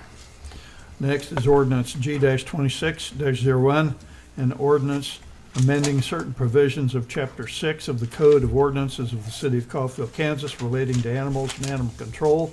Director of Community Development, Amber Dean, will make comments. Okay, so as you know, animal control has moved over to the Code Enforcement Department. So with that change, we have gone through our animal control ordinance and made some updates. I'm going to give you a few highlights. We have the animals at large. The ordinance strengthens penalties and creates a clearer escalation process for repeat animal at large violations within a 1-year period. We added some new tethering standards. Animals may not be tethered for more than 9 hours in a 24-hour period without immediate supervision, no more than 30 minutes during extreme heat or cold, and must have proper collars, shelter, shade, and water. Confinement and sanitation is new standards. The ordinance establishes enforceable requirements that animal areas are to be kept clean, dry, sanitary, properly drained, and free of excessive waste, odors, and pests. Animals are not allowed to be left in vehicles. We added chickens and domestic fowls. Residents can keep up to 8 hens per single-family home with no roosters, subject to permitting, setbacks, enclosure, and sanitation requirements. And then licensing and kennels. Dog licensing may now be issued for up to 3 years based on rabies vaccination expiration, and kennel standards and penalties are updated for consistency and enforceability. Those are just the highlights. There were other updates as well. I'm not sure what the current time frame is, but there was reading through the whole document there. There was just one section that kind of pulled on my heartstrings, and that was, it says that within 3 calendar days following impoundment, the animal may be disposed of either by humane euthanizing or by transfer to a new owner. I said 3 days? So that's standard across most municipalities. The 3 days does not happen. We maintain animals for an extended period of time at our animal shelter. So 3 days has to do with state statute, requirement for holding an animal before you can euthanize. And so there are a lot of state statutes that we have to follow in there. We can't just pick up a dog and immediately go and euthanize it. So that 3 days is also specific to the state statute. Well, why couldn't we word that so it says that any animal impounded pursuant to the provisions of this division for whom no owner is ascertained shall be held for a minimum of 3 days and then may be disposed of either by. If the state says you have to hold them for a minimum of 3 days, Well, why don't we say we have to hold them for a minimum of 3 days? Because what this says is we're going to hold them for 3 days and then get rid of them. That's what this says. Yeah, so the state specific is for euthanasia. This is, yes, per our ordinance. So we could rewrite those words. It's not, to add that word is not a big deal. So we could approve this with Just like for it that. to reflect, the absolute legal statement of this, whatever the state requirements are, that they're held for a minimum of 3 days, and then the following actions may be taken. Yeah. Yep, we can approve that with that adjusted language. This is first reading. This is first reading, yeah. Oh, that's true. First reading, so we would bring that back. All right. Did you make that note? Yes. Hey, I have a question. What about the stray cats running around? Since we're talking about animal control, there's hundreds of them everywhere. Is there something we can put in there for that? It's very difficult to manage individual responsibility, and that's animal control is out of control. I agree. Yeah, there's a lot of issues with that. So I will say that as we have taken over operations of the animal shelter, one of the items on our list to pick back up that Coffeyville Friends of Animals had done in the past, but just didn't have as much help anymore, was trap and release programs. And so we haven't developed that yet, but how it's worked in the past is people can come in, they'll get traps from us, they'll drop off a trap that they caught 6 or 7 cats. You can go in, spay and neuter those cats, and then release them to where they were caught, but at least they won't be reproducing anymore. Yes. There's people on all sides of that animal issue, from extreme do nothing to extreme. This is creating a health and safety for me, and we have to try to balance that on top of also very strict state statutes. And then and Commissioner, good point. You may not remember, you weren't here, but years it's been, I can't remember how many years ago it was, but just north of us, I believe it was city of Humboldt, was absolutely, it was an infestation. There were thousands of cats, and they actually had to call in the state in order to round them all up. And you talk about trying to herd cats. They were absolutely infested, and it took state action in order to get rid of them. So it is an issue, yes, and it's something we need to address. Well, section 6-107 talks about dogs specifically, but we don't have anything in there specific to cats, do we? Not that I read. So does that fall under a generalization? We're not gonna. You know what? If commission wants to go and do put some type of tax in so we can get more revenue and hire more people. That's what we come down to, is our ability to manage those kind of populations. And this isn't just us. Pick up cats? Or Very you just rarely we pick up cats. Yeah, not for the same reason as dogs. Yeah. Yeah. These Trap them, yeah. Trap 'em. Yeah. You've got domesticated cats, and you have feral cats. And a dog that is feral is much more detrimental to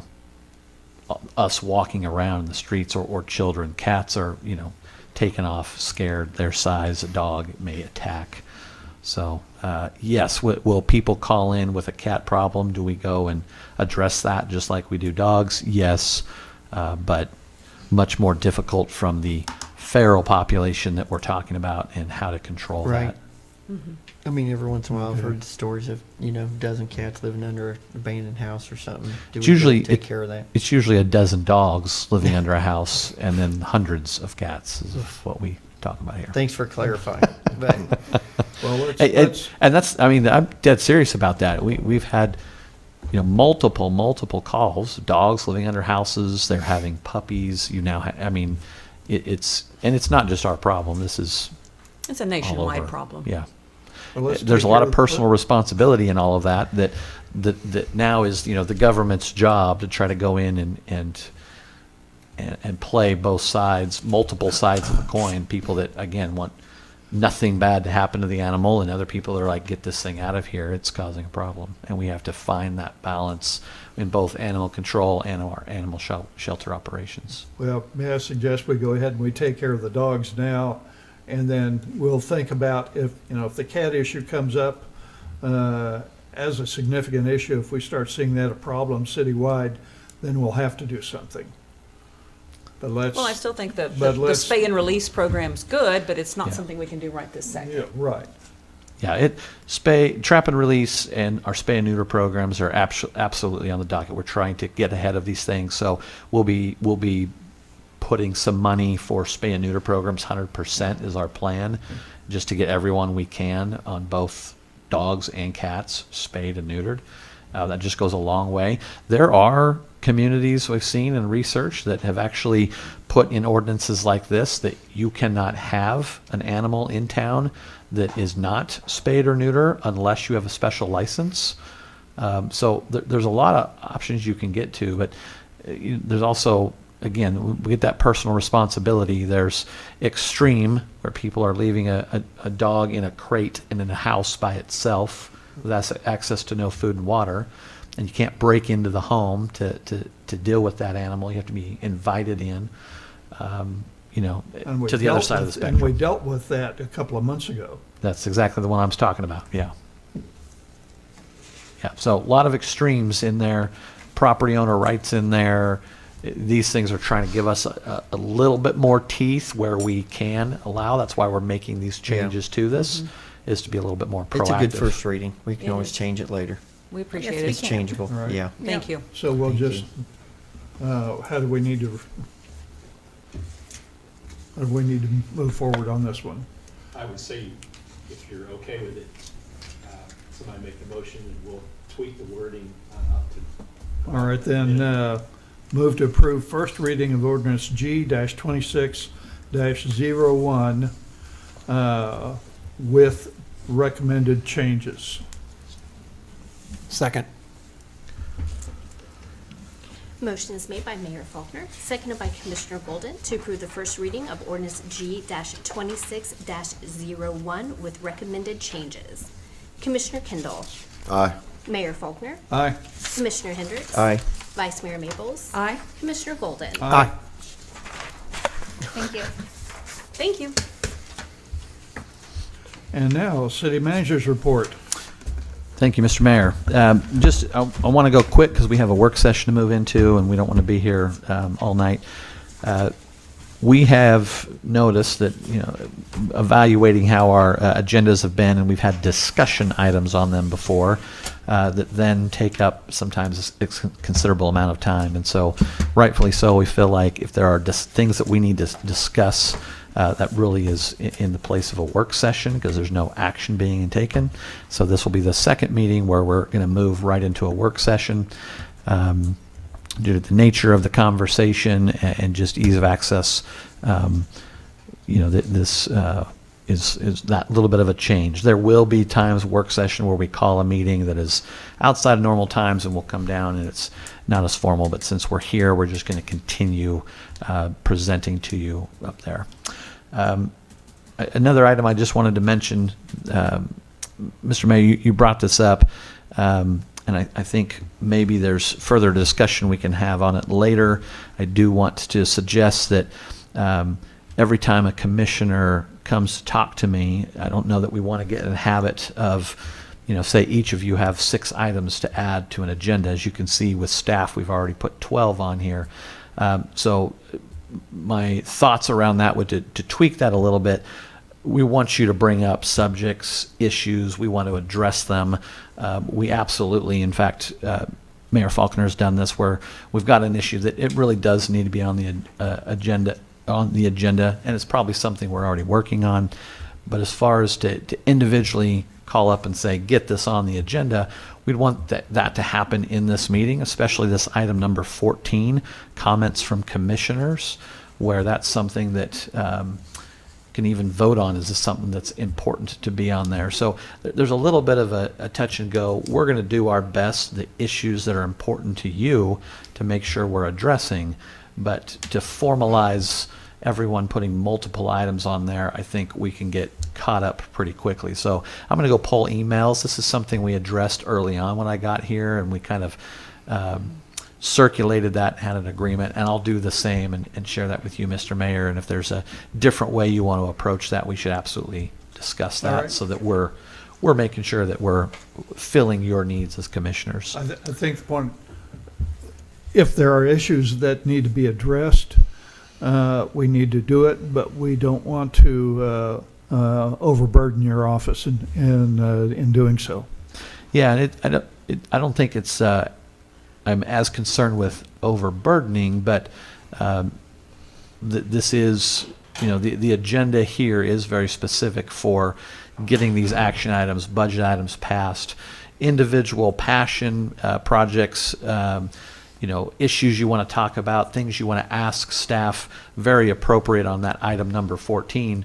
When we turn it over to you now, to mention those and to bring those things to your commissioner, because part of your job in that is also settling fellow commissioners on why this is something that is important, that as a group that you would want or need to vote on. So I don't want to miss that item 14 as a good opportunity to bring those up.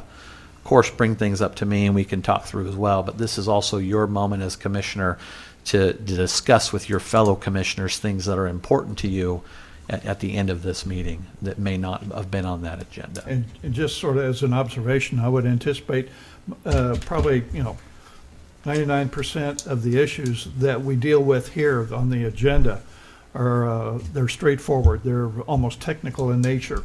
There's an issue, there's money, there's people or contractors to do it.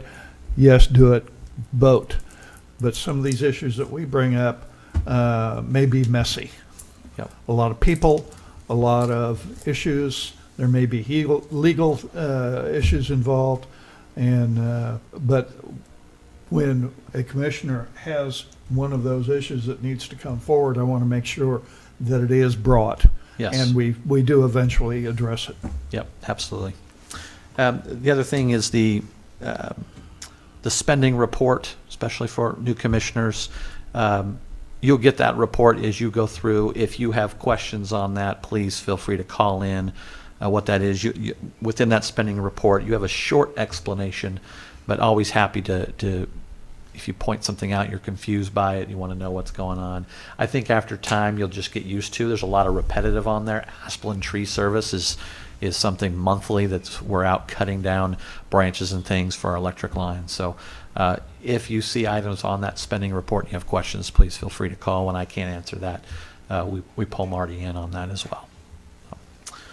The last one that I just wanted to bring up for our commissioners that have been on and then for the new as well, a few months ago, I sent notification to the county to terminate a about 33-year-old agreement between the city and the county for the levee maintenance and care. So we go out, we mow trees, growth that comes up, we keep that down. We have several pumps to control water back into the river when there's excessive water and rain. So it doesn't always happen, but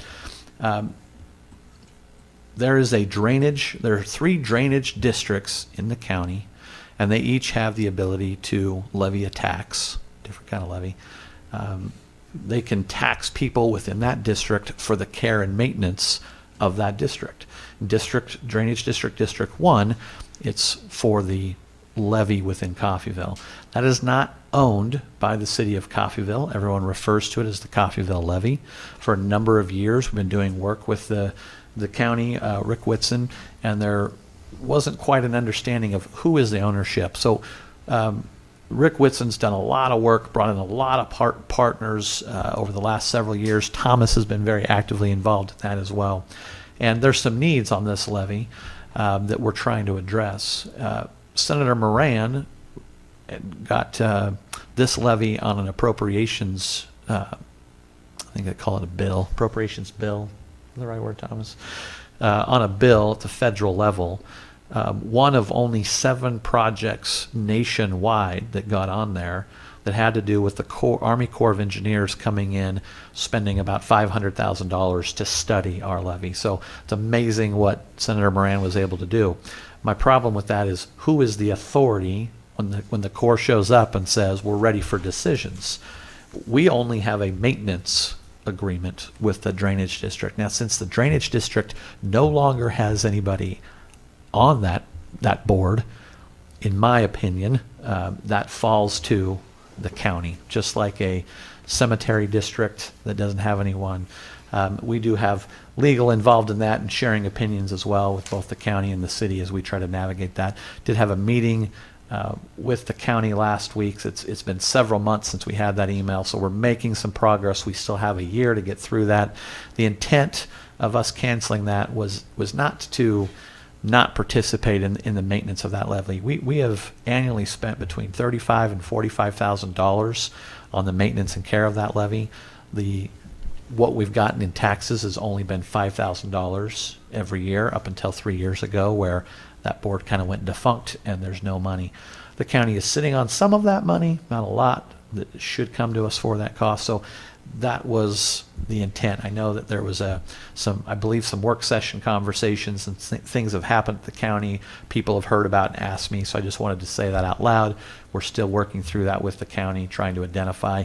My biggest concern was having who is the authority when the Corps shows up to give them decisions on how we want them to interact with that levy. So just an update there. And with that, I'm going to go ahead and end the city manager's report. Comments from the commissioners? I'm good. Thank you. Just want to thank all the workers for this weekend with the weather. You know, it's hours leaving your family, overnights. I seen them go by 12, 1 o'clock, still plowing Saturday, Sunday. So I'm appreciative of that. Fantastic work. Anyone else then? There being no executive session listed, do we need to address the rec commission audit? I mean, it was presented there. Any questions about that? All right then. I'll move to adjourn. Second. Motion is made by Mayor Faulkner, seconded by Vice Mayor Maples to adjourn. Can I see a show of hands? Thank you. All right, then we'll have about a 5-minute recess to reconvene at 8:30 for the work session. And for the benefit of the television audience, we will continue to broadcast.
This is the ugly part we've been All right. talking about for 2 years. Commissioners, you ready? Yep. All right, then, at this time, I will call to order. At this time, I'll call to order the commission work session for Tuesday, January 27th, 2026. And do we need roll call? Nope, all Nope. right. Thank you. Proceed. Yep. The work session is just one item today, and that is the continuation of conversation on water rates. And with new commissioners here, we've had a lot of these conversations with the commissioners that have been on. We want to continue those conversations so we can articulate the why.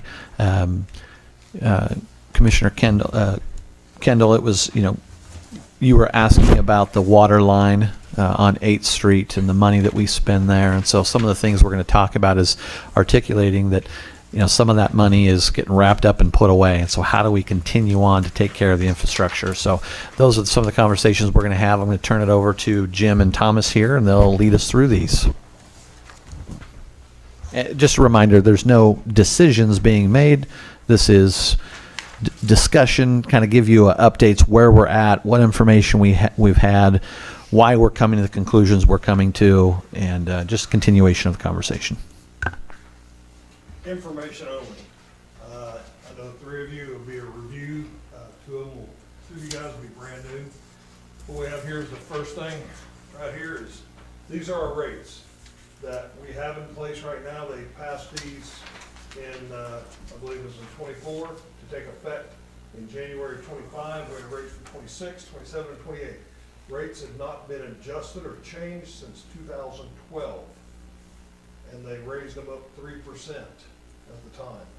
So, rate of inflation, we didn't catch up near what we should have.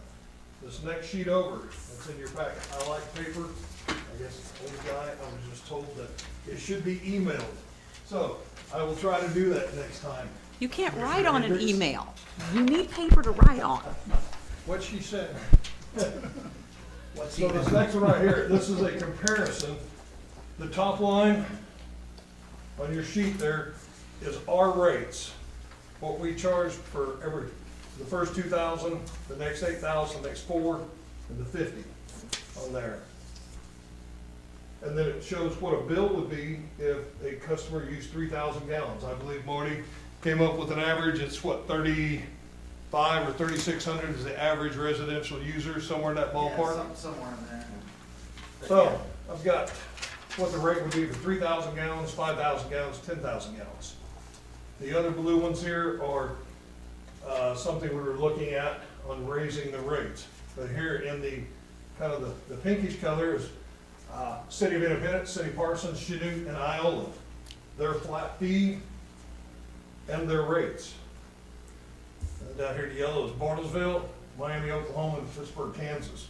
Their flat fee and their rates, and what they would be on 3,000 gallons, 5,000 gallons, and 10,000 gallons. And if you notice, we are the lowest every time until you get to 10,000 gallons. And I believe Pittsburgh is just barely less than we are. So some of these cities have been raising their rates for quite a while. Some of them are having large projects. I know, Chanute, $30 flat fee, $30. And then it's $9 per 1,000 gallons. So that's just information for you to have as we go forward. This sheet here, this is what we do. We have the river, we have the pump house, 3 pumps. They get up to the 3 sediment basins. They go to the little clarifiers, and it tells the quantity that each one of those can do. And this next page shows what we need to do to keep this place going. The 2 new commissioners, they had a study done about 3 years ago, and we just got it at the end of 24, I believe, of what a new plant would cost. in the $80 million range to rehab our existing plant in the $40 million range. What's the time difference on those? The time The difference- life expectancy, they're looking at, what was it, 25, 30 years for the rehab Rehab was 20 years. and 50 years for the new. Currently, our plant is 53 years old. So when we found those numbers, there were several of us that used the water from the city. And if we went to take an $80 million loan, what kind of payment is that gonna be? We're gonna increase quite a bit. I don't want my water rates to go up. Thomas, he gets his water from the city of Coffeyville just like I do. So nobody wants the water rates to go up. So we feel that if we spend this amount of money in the next 3 to 4 or 5 years, we can make this plant last another 25 to 30 years. First thing we have to do is get an engineer in here, have them, they will do some destructive testing and some non-destructive testing to tell us whether or not the flow clarifiers, the building, the pump house, everything can withstand and stand for another 20 to 30 years. So we think if we spend another $15 million over the next 15 years, 10 to 15 years, we can make this plant last a little longer. By then, maybe they'll have something better as far as the filtering and what we can do. So we think if we spend the lesser amount of money, we can make this plant last. That's where we're at right now. This next sheet, I read this to you guys. You don't have that in your packet. It's about the, what kind of lines we have. Lily? Yeah. Okay. So the cast iron, the ductile iron, the PVC, the poly, cast iron makes up 75% of what we have.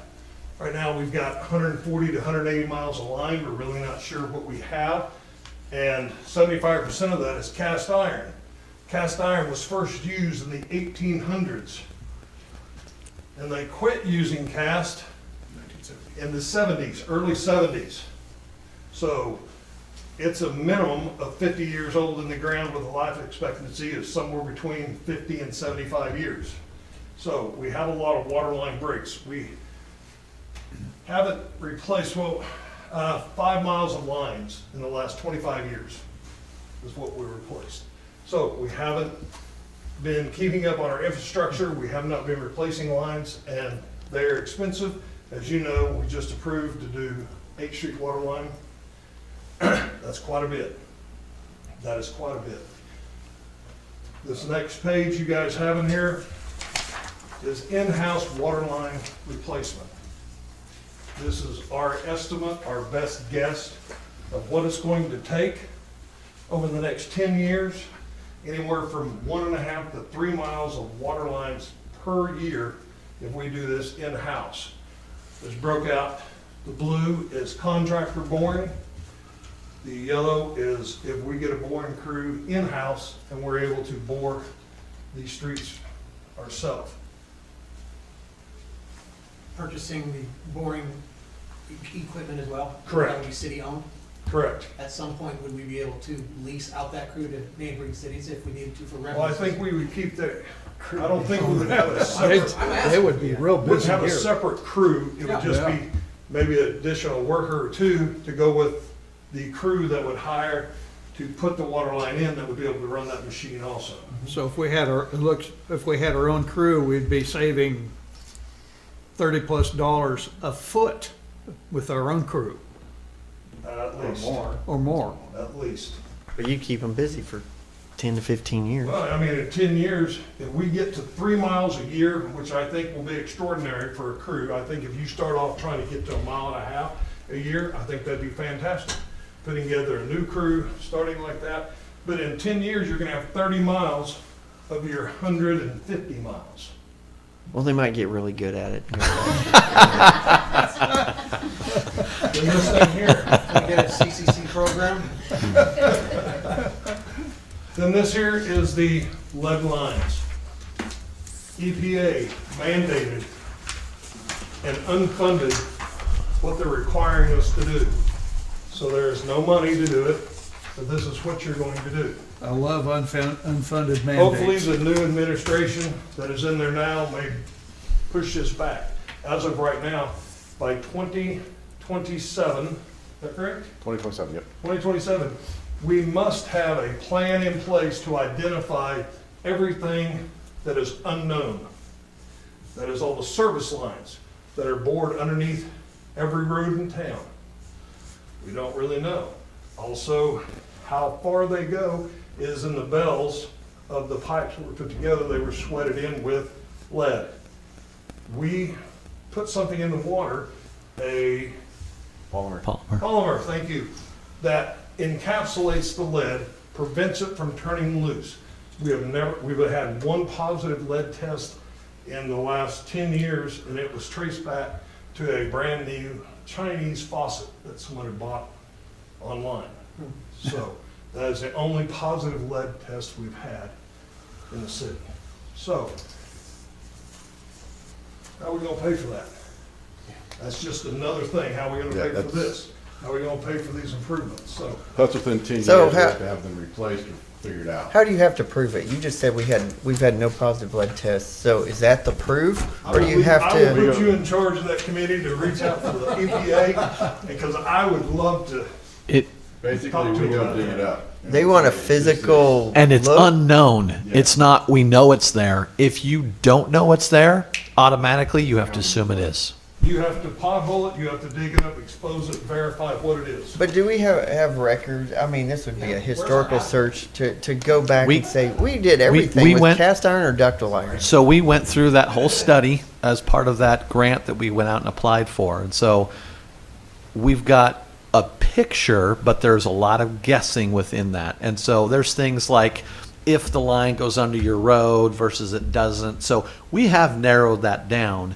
But even within that narrowing it down, there's still a lot of unknowns. And so all your unknown areas still have to be addressed. And they're looking not just our side of the meter, they're looking at the customer side of the meter too.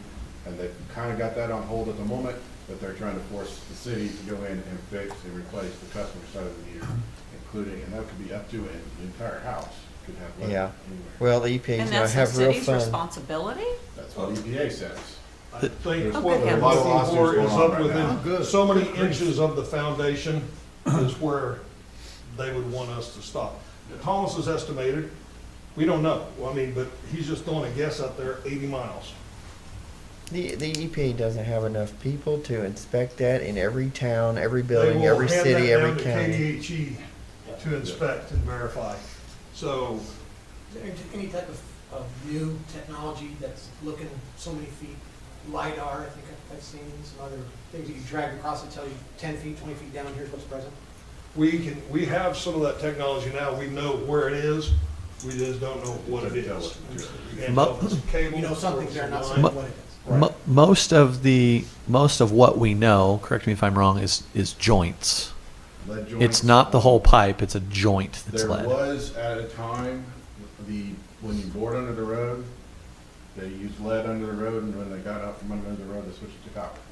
So that means we need to check under the road, not. According to right the next meter. EPA's mandate. So they're not good with shoving water through it and checking for I- lead in the water as Yeah, proof? Let me, if I may, unless we want to be here longer.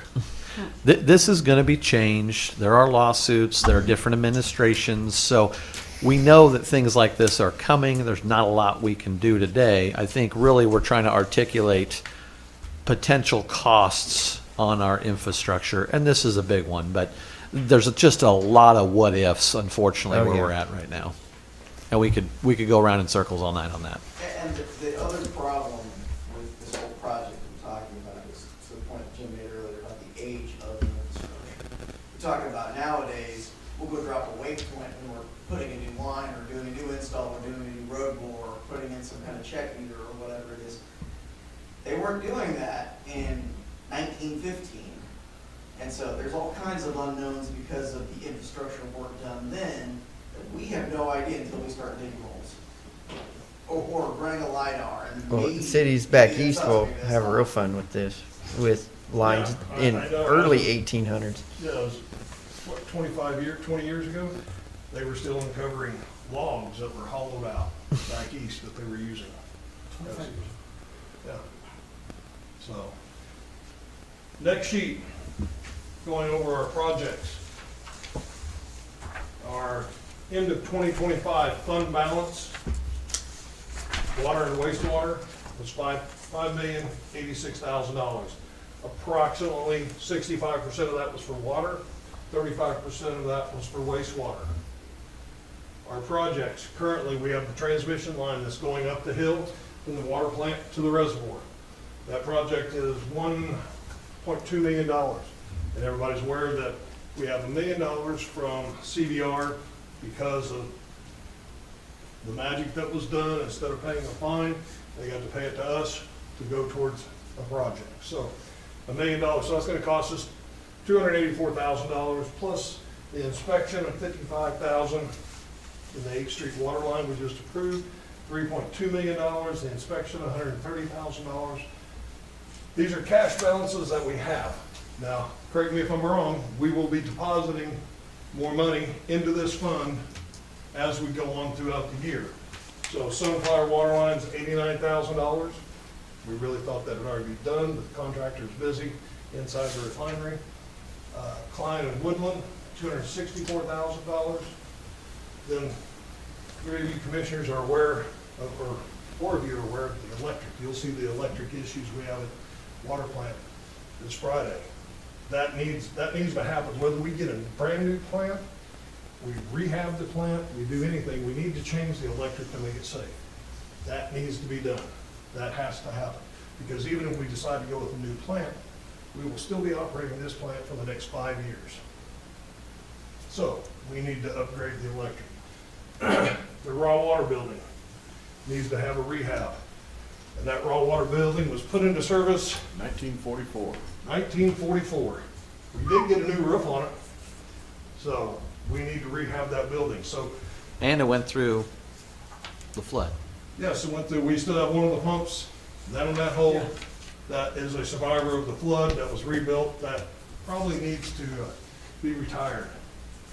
And that's today's, what you're looking at is the cost for today. If we're looking 2, 3, 4 years down the road, you've got inflation, that's not included here. You are correct. These are today's dollars, today's everything. The next one is the sheet here, which is good news. End of year 2025. Revenue, the water, we made, our revenue was $3.63 per thousand. Our expenses was $3.31 per thousand. So, we're going in the right direction, because in '24, So you can decrease rates then, right? what's that? We're the other way. So that 3% did help, but we're making, 32 cents per thousand.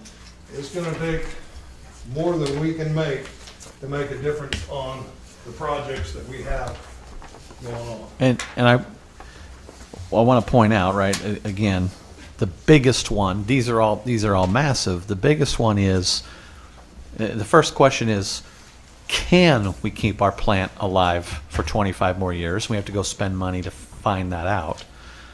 If we can, that's great.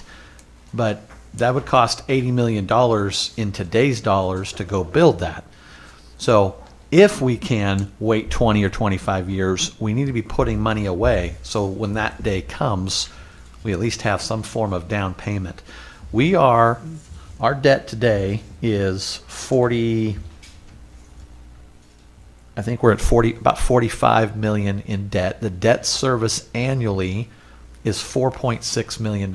So if we just, the math doesn't work this way, but if we pretend that we had 80 million, we're looking at $9 million a year that you have to pay in that debt payment. We have to have money set aside so that we can reduce that total amount. Of course, we would go after all the grant funding we can. For new commissioners, I spent 6 months when I first got here.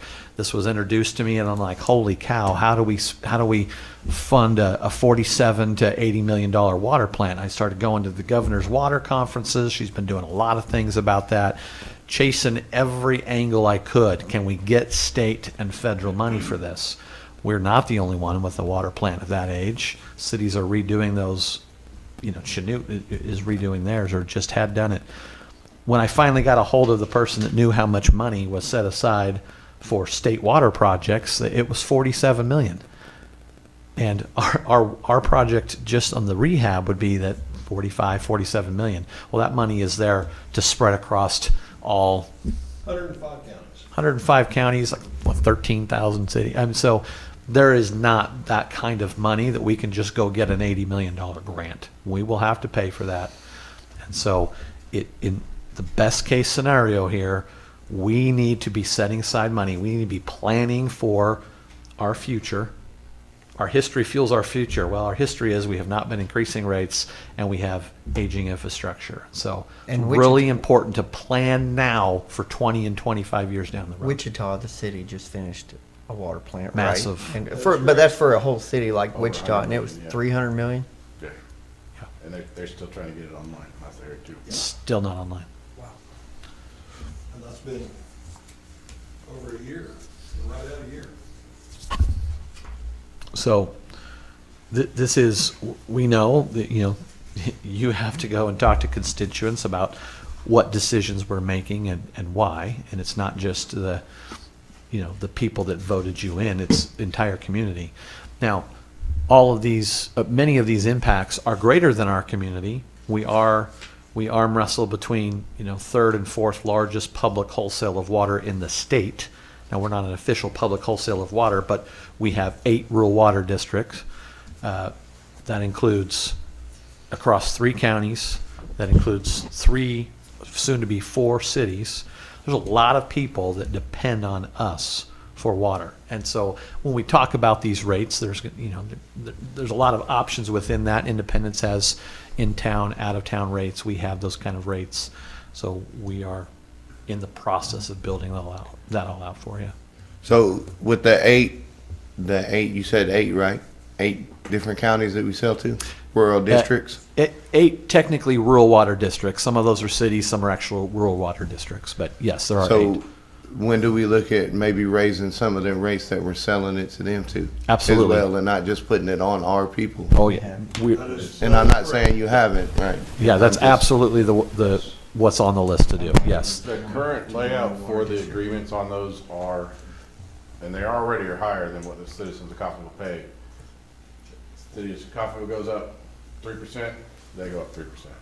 So they're kind of locked in, so that 3% is a little bigger because they're already higher. To the rural water districts, they're treated as an entity, and we sell them at like a commercial That's rate. One client. It's one client, Yeah. So although we get water to 18,000 people, we don't have that many clients. That whole rural water district would be one client that we sell water to. They're obviously going to be a higher user. So when Caney comes on, they're, I think, 250,000 gallons a month. Broke my pen. I'm sorry, A day, Mayor. or is it a day? No, that's a Okay. per day. My No, pen broke. it's 250,000 gallons. Daily. The agreement was that it's up to that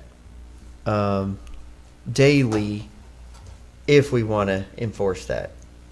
Yeah, we can sell them.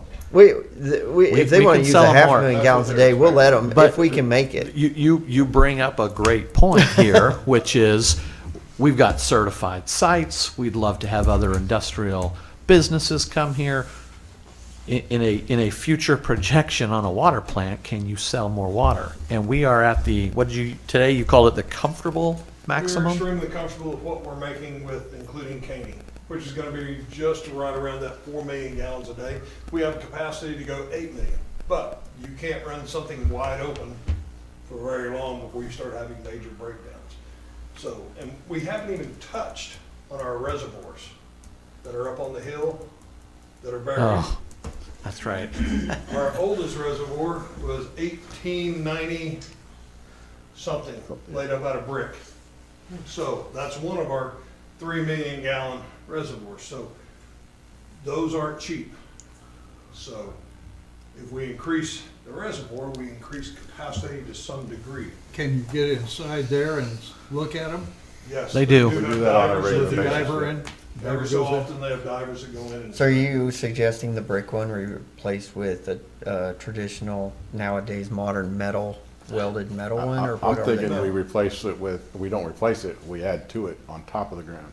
Yeah, so kind of take the philosophy, if it ain't broke, don't fix it. I But mean, if it it's- could it's- break. To a point. To a point, Is it but working? Where are we gonna go once we are at our comfortable max, once we get Caney on? And then somebody comes to the industrial park and says, hey, I'm gonna provide 60 well-paying jobs, but I need, 500,000 gallons a day, or a Kinda million gallons a day. You're saying like the soybean plant did with Independence? Correct. Yeah. So some of this stuff here is going to help us increase our capacity, our comfortable capacity. Yeah, and Some what, of these things. when we're talking, he said about 15 million on what we need to do over this. Some of those are just, if something happens, we have this on the shelf, it's ready to go. We're gonna go build this piece of equipment, so we're gonna go build another sedimentation basin, and that's gonna increase our water So, capacity to use it. But it's a, in if other somebody words, comes, it's we not- have a plan. we don't have- yeah, Correct. have the plan in place. Correct. We have a plan to increase our capacity and give us 24 to 36 months, we can increase the capacity. Well, as long as someone's going to be building a structure somewhere, it's gonna take them a while to get that built, so we can provide them with the water. But if we don't have a plan at all, I'm not sure where we're gonna go. Who maintains the lines outside of is that county stuff, is that their stuff, or is that on us for the delivery? We part? provide rural water to a point of service where their meter is, and then they continue on from there. So, We're supplying water to what, four or five different? I think it's 5 cities, I believe, or 5 rural water districts and 3 cities. Is that right? soon to be fourth city. Yeah, across 3 counties, one of which is into Oklahoma, which we're understanding took, the adjutant generals of both states and lots of back and forth. Excuse me, I'm now, that's dispatch, never mind. Too many cross-state things that we have, so. yeah, we serve the. We bring them to their point of entry, like Jim's saying. So Caney right now, it's on them to build their pipeline all the way to the city of Coffeyville, where we will then hook them up. Okay. Right. Does that 4 million they got, that they just received or will receive, that announcement, is that all they need to finish, or do they still need more? I would say that, so, yes, no, maybe so. They believe that they have secured enough funding to not only get water to us, but to start replacing their whole entire system, which I think was projected at $24 million to do all of that. So a lot of state programs, the EPA, KDHE, a lot of organizations that work there, they're pretty confident that they're going to hit those dollar amounts. They were not about a year ago. Their new city administrators come in, and that's just been priority number 1 from the beginning. And They had a huge loss rate, They are. I think their loss and they were rate's replacing their water lines. and They had to get it's shrinking, so their loss rate, they're telling us today, and we've got a meeting coming up, I don't remember when that is, but their loss rate, part of it was a issues within reporting and data, and so there's been turnover in staff, different ways to do it. So it has already shrunk with them really not doing anything, just understanding it better. But yes, it had been very high. They're a problem of anywhere they dig, they immediately have contamination issues, and that's why the EPA is involved. They were hoping to get that money last year. The EPA, I was in the meeting with Representative Blex and KDHE, and essentially they said there are 3 other cities in Missouri that were worse than Caney, so they took priority in 25. That EPA dollars should be big impact in 26 here. Well, if you're talking the EPA, and it's better to have a target on somebody else's back. Okay, question. This sheet right here. Doing the math, it looks like your filter beds firm is 7.25 million gallons a day, max 8.7. Currently utilized 4 on 2 off rotation. it looks like we could significantly increase our capacity throughput by working on the filter beds only. Now, reconditioning everything Our else current capacity, firm capacity is right, is by the upflow clarifier. is what? The upflow clarifier, Yeah. 5 million gallons, that's our firm capacity. Because you're only using one. You're basically assuming you can That is only what use it one is. at a That's what time? it is, so if we have to put down for maintenance for any way, shape, or form, you gotta take that whole basin offline. That means I can only produce 5.5 million gallons per day on a regular basis. So the flow-through is only through one side of this, and the other side is the redundancy for. That's what they call the firm capacity is any one portion of your system Any went one down piece, for any yeah. reason, what would be your capacity? So that's this what is, they call this the is firm redundancy capacity. then. Yes. But That's we would why, like to have them both online all the time. that's but- why we wanna try, when we say we're at our comfortable limit, we're approaching that 50% capacity that we try to target, because Okay. anytime when we have the two. That makes sense. Yeah, Okay. that's what we want to do. Yeah. But yes, our filter beds are gonna be an issue in the future. That would probably be, I don't think it's gonna be the next one, but yes. So on each one of those, this is hypothetical. If you were at a third one on each of the third rows, then one's down, you got two. Yep. And your risk is reduced Well, that means this- significantly. If we added another one here, that Yeah. would shift our limits To the or 65. choke point to somewhere else. So that's part of the plan that we need to have, so if someone comes in and says, hey, we need another. Yeah, we need you another- almost need 3 operating things at each segment.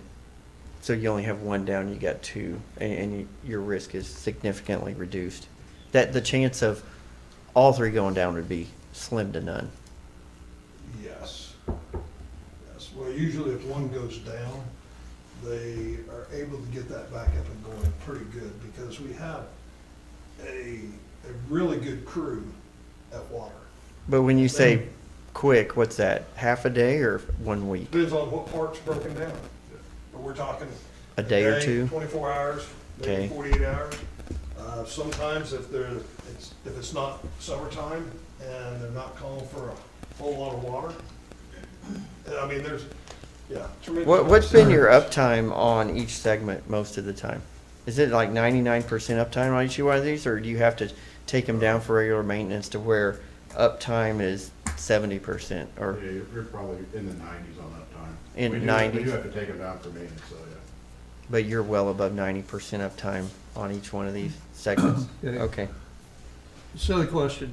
Very top, the little wavy line with the line coming in. What's our draw from the river? What's our maximum, what's our limit per day? Well, our limit is limited by the authority that we have from the state of Kansas to draw the river. Yeah, what, I If we opened up understand, all what 3 is that? pumps, we could take way more. That only than our triggers volumes in here. low water. If it's high water, you Doesn't take out as matter. much It as you doesn't want, they matter. don't care. Right. All right. We have, You don't What? deal with the Bureau of Water Reclamation here? That's not an issue here? Well, we did, so we applied for another 1 billion gallons off the Verdigris. It took about 15 months, and I got approved. Yes. So, we just approved an increase of that, but. to That's your in a point is- drought. What's that? That, just to be sure, that's in a drought condition when you need to if we're in a trigger drought that. condition, they may take that. extra Right. 2 weeks. They'll They may take say, that. "No, you can have So it." we So have- They're not vested rights yet. We have a little over 1.5 billion that are vested, and then we have the latest. And even in the recent hard drought we had, we didn't have to pull too much of that. Well, so. We didn't use it. We also have what we call our insurance plan. So we have Elk City Reservoir, we have contract with them to purchase water. So we actually purchased more water than we had contracted last year, I believe. That's when, you remember when we went into I think that was actually 24, we had to go into the drought. That's the end of 24. Yep. Yep. Our ordinance here, we have the warnings. So when we start accessing, and when we max that out, then there's a reserve pool we can hit that costs a lot of money. So we did that in 24, we didn't have to do that in 25. There's been enough water in the river pool. But the total water that we drew out of the river with the pump house was 1.3, Yeah. I think it's on your board there. yes, I think that's the treated, isn't it? no, that's the raw waters. raw 1,386,000,000 Yeah. gallons we diverted from the river. So we're up against 9 o'clock here. Yeah. There's a few more things to share. I think we'll go ahead and stop at that point. We still need to get, so they have got some really good numbers we're feeling much more comfortable about on what the rates should be in versus out. Fixed costs versus usage. There's some errors in how we believe we've been going throughout billing, and so we've been correcting those, so. But when you say errors, let's be very clear what we mean by that. Errors not in that we've not been billing, using real data. I want to make sure that we're talking about real usage data. It's that we've not been billing as much as we should have been. Okay, so I want to just make sure we're clear on that. It's not we've been billing over, it's we've been billing under. Yeah, not to the level of the PCA that we weren't billing for, but still, significant enough. The only other thing I wanted to touch on, Jim, before we end this is, we had talked about CVR and the quantity they use and how that kind of impacts. Do you want to just lightly touch on that? Thomas probably knows more about the action. I think they guaranteed their 750,000 gallons a day. 750,000 gallons a day, yep. That's what they get billed for, whether they use a drop of water or not, every day. And they're up to 1.5 million gallons a day. They usually don't get that. They're usually somewhere around that 75 to 80% of that. But when we came in, they were under a contract for $1.75 per thousand. As you can see here, we've been that costing us $3 for several years. So they had an extended contract at $1.75. We've That was since corrected, upped that yeah. temporarily to $4. They have 3 more months left on that contract. We did a 6-month contract, came back to do another 6 months because we want to be able to have data on what does it really cost us, so we go back and negotiate at that level. But when there's that guaranteed dollar amount too, that can fluctuate on revenue we're bringing in versus what we need. So we have to calculate that into our rates as well. That's kind of a song and a dance there. So they actually have water rights themselves, and they will pull water off the river and clean it themselves. And so between CRNF and CVR, you squeeze too much, that customer goes away, you don't have that revenue, well, then you won't have the expenses. So that's an interesting dynamic that we have to weigh in all of this as we try to decide what should rates be at for residential and commercial here. But they have been on a contract, not on our normal rate schedule for a number of years. One thing I'd like to bring up at the state level, and I know this has been talked about before, and this is more of a 10 or 15 year out thing, very much at the state level, but Elk City Reservoir, according to a report, is filled in 30 to 35% with silt, and the state's done nothing about it.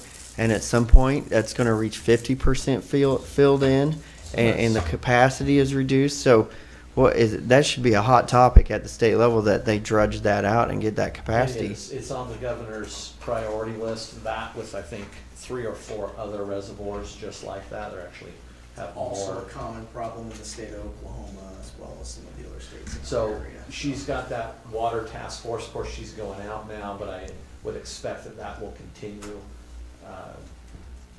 Of course, you got out west a whole different set of problems than we have out here. But yes, that every meeting I've gone to on state water issues, that reservoir is on the list. We also have Big Hill that not a lot of folks pull off of. There's opportunities there. There's conversations about that. But It's probably half filled in too by This now. is not about the quantity of water. It's assuming that we will have water and what the infrastructure needs to do to be able to treat and deliver that water. Okay. Questions, other comments? This is meaty stuff, we know. I do. I wanna know about that magic pot of money from the $1 million that you talked about. That's from CVR. Yeah. So that's basically the settlement of health environment impact issues. And so the EPA came and said, you need to give money to the community. When Tim Wilson was here, between him and Thomas, they went out and said, CVR, you need to not be giving that to other communities. You should be giving that here to Coffeyville. And so they did commit that. So there is $1 million in a bank account that we don't really have, we sort of have access to. It's an escrow account, so we don't have direct control over it. The bank, it's over at the community, or Solutions North Bank. And what essentially happens is we go and get some invoices, and then we take those invoices over, we submit them to, there's an attorney over at KDHE. He goes over, looks over, and says, yep, those all look kosher, and then he sends a note to the bank releases the funds to us. It had to And be that a was- project. That was tied to a project, not just anything you want to spend it to. Had to So be we a went to them and project. said, this water line up the hill, and they said, yeah, we'll agree to that project. Understand, thank you. And so you'll see that on the 30th when we go, we'll show that. But Okay. where the water plant is, we have water lines that go up towards Easter Park where our storage is. It's the replacement of those lines. Okay. All right, thank you. Is that Thank any you. type of a significant interest-bearing account? Probably not. It's probably just the standard 1.75 or whatever it is. It's over there at the bank. It has to be completed by end of August of 27? After back look at the agreement, you're probably right. Correct. I just have one quick one for you, Jim. You mentioned that you've got a really good crew in place that can get the stuff done. What's the longevity of that really good crew? And are we, if it's looking at guys that are looking to retire, are we actively seeking replacements to continue having a really good crew? Well, go ahead, Ben. 50% of our employees have been with us under 3 years. Excellent. So we are new. There's a lot to learn. There's a lot of information to pass over. Yes, there's people that have been around, but that will continue to be a story as baby boomers and ex-geners hit retirement, that it's coming up. So we have, from the foremans on up, we have opportunity to make sure that those crews continue to be that standard that we have. And these folks are managing that appropriately.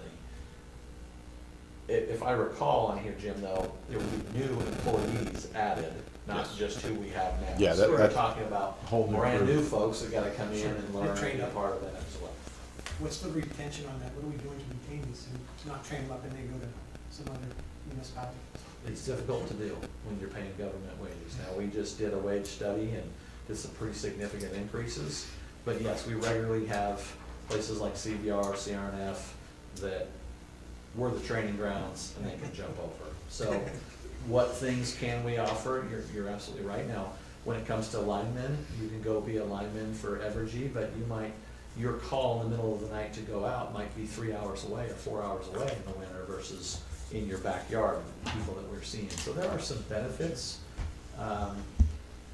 We contrary to popular opinion, I think we provide very good benefits across the board. Of course, we negotiate those every few years on the union side as well. And then we've got our non-represented employees, about 42 of which that we try to take care of. So always on mind, and especially the generational change. Of that 50%, majority of that are new, the majority of them are millennials or Gen Z. They want something completely different than your baby boomers, your ex-geners want, right? And so there's change in policy, there's change in our approach. What COVID did is made a lot of people say, you know what, I'm not concerned about being somewhere for 30 years. I want my work-life balance. I want to be able to go home. There's things that are more important to me. So there is definitely a mindset change that we're aware of and talking about constantly. Mr. Mayor, I think we're going to go ahead and pull the plug unless there's any more questions. All right.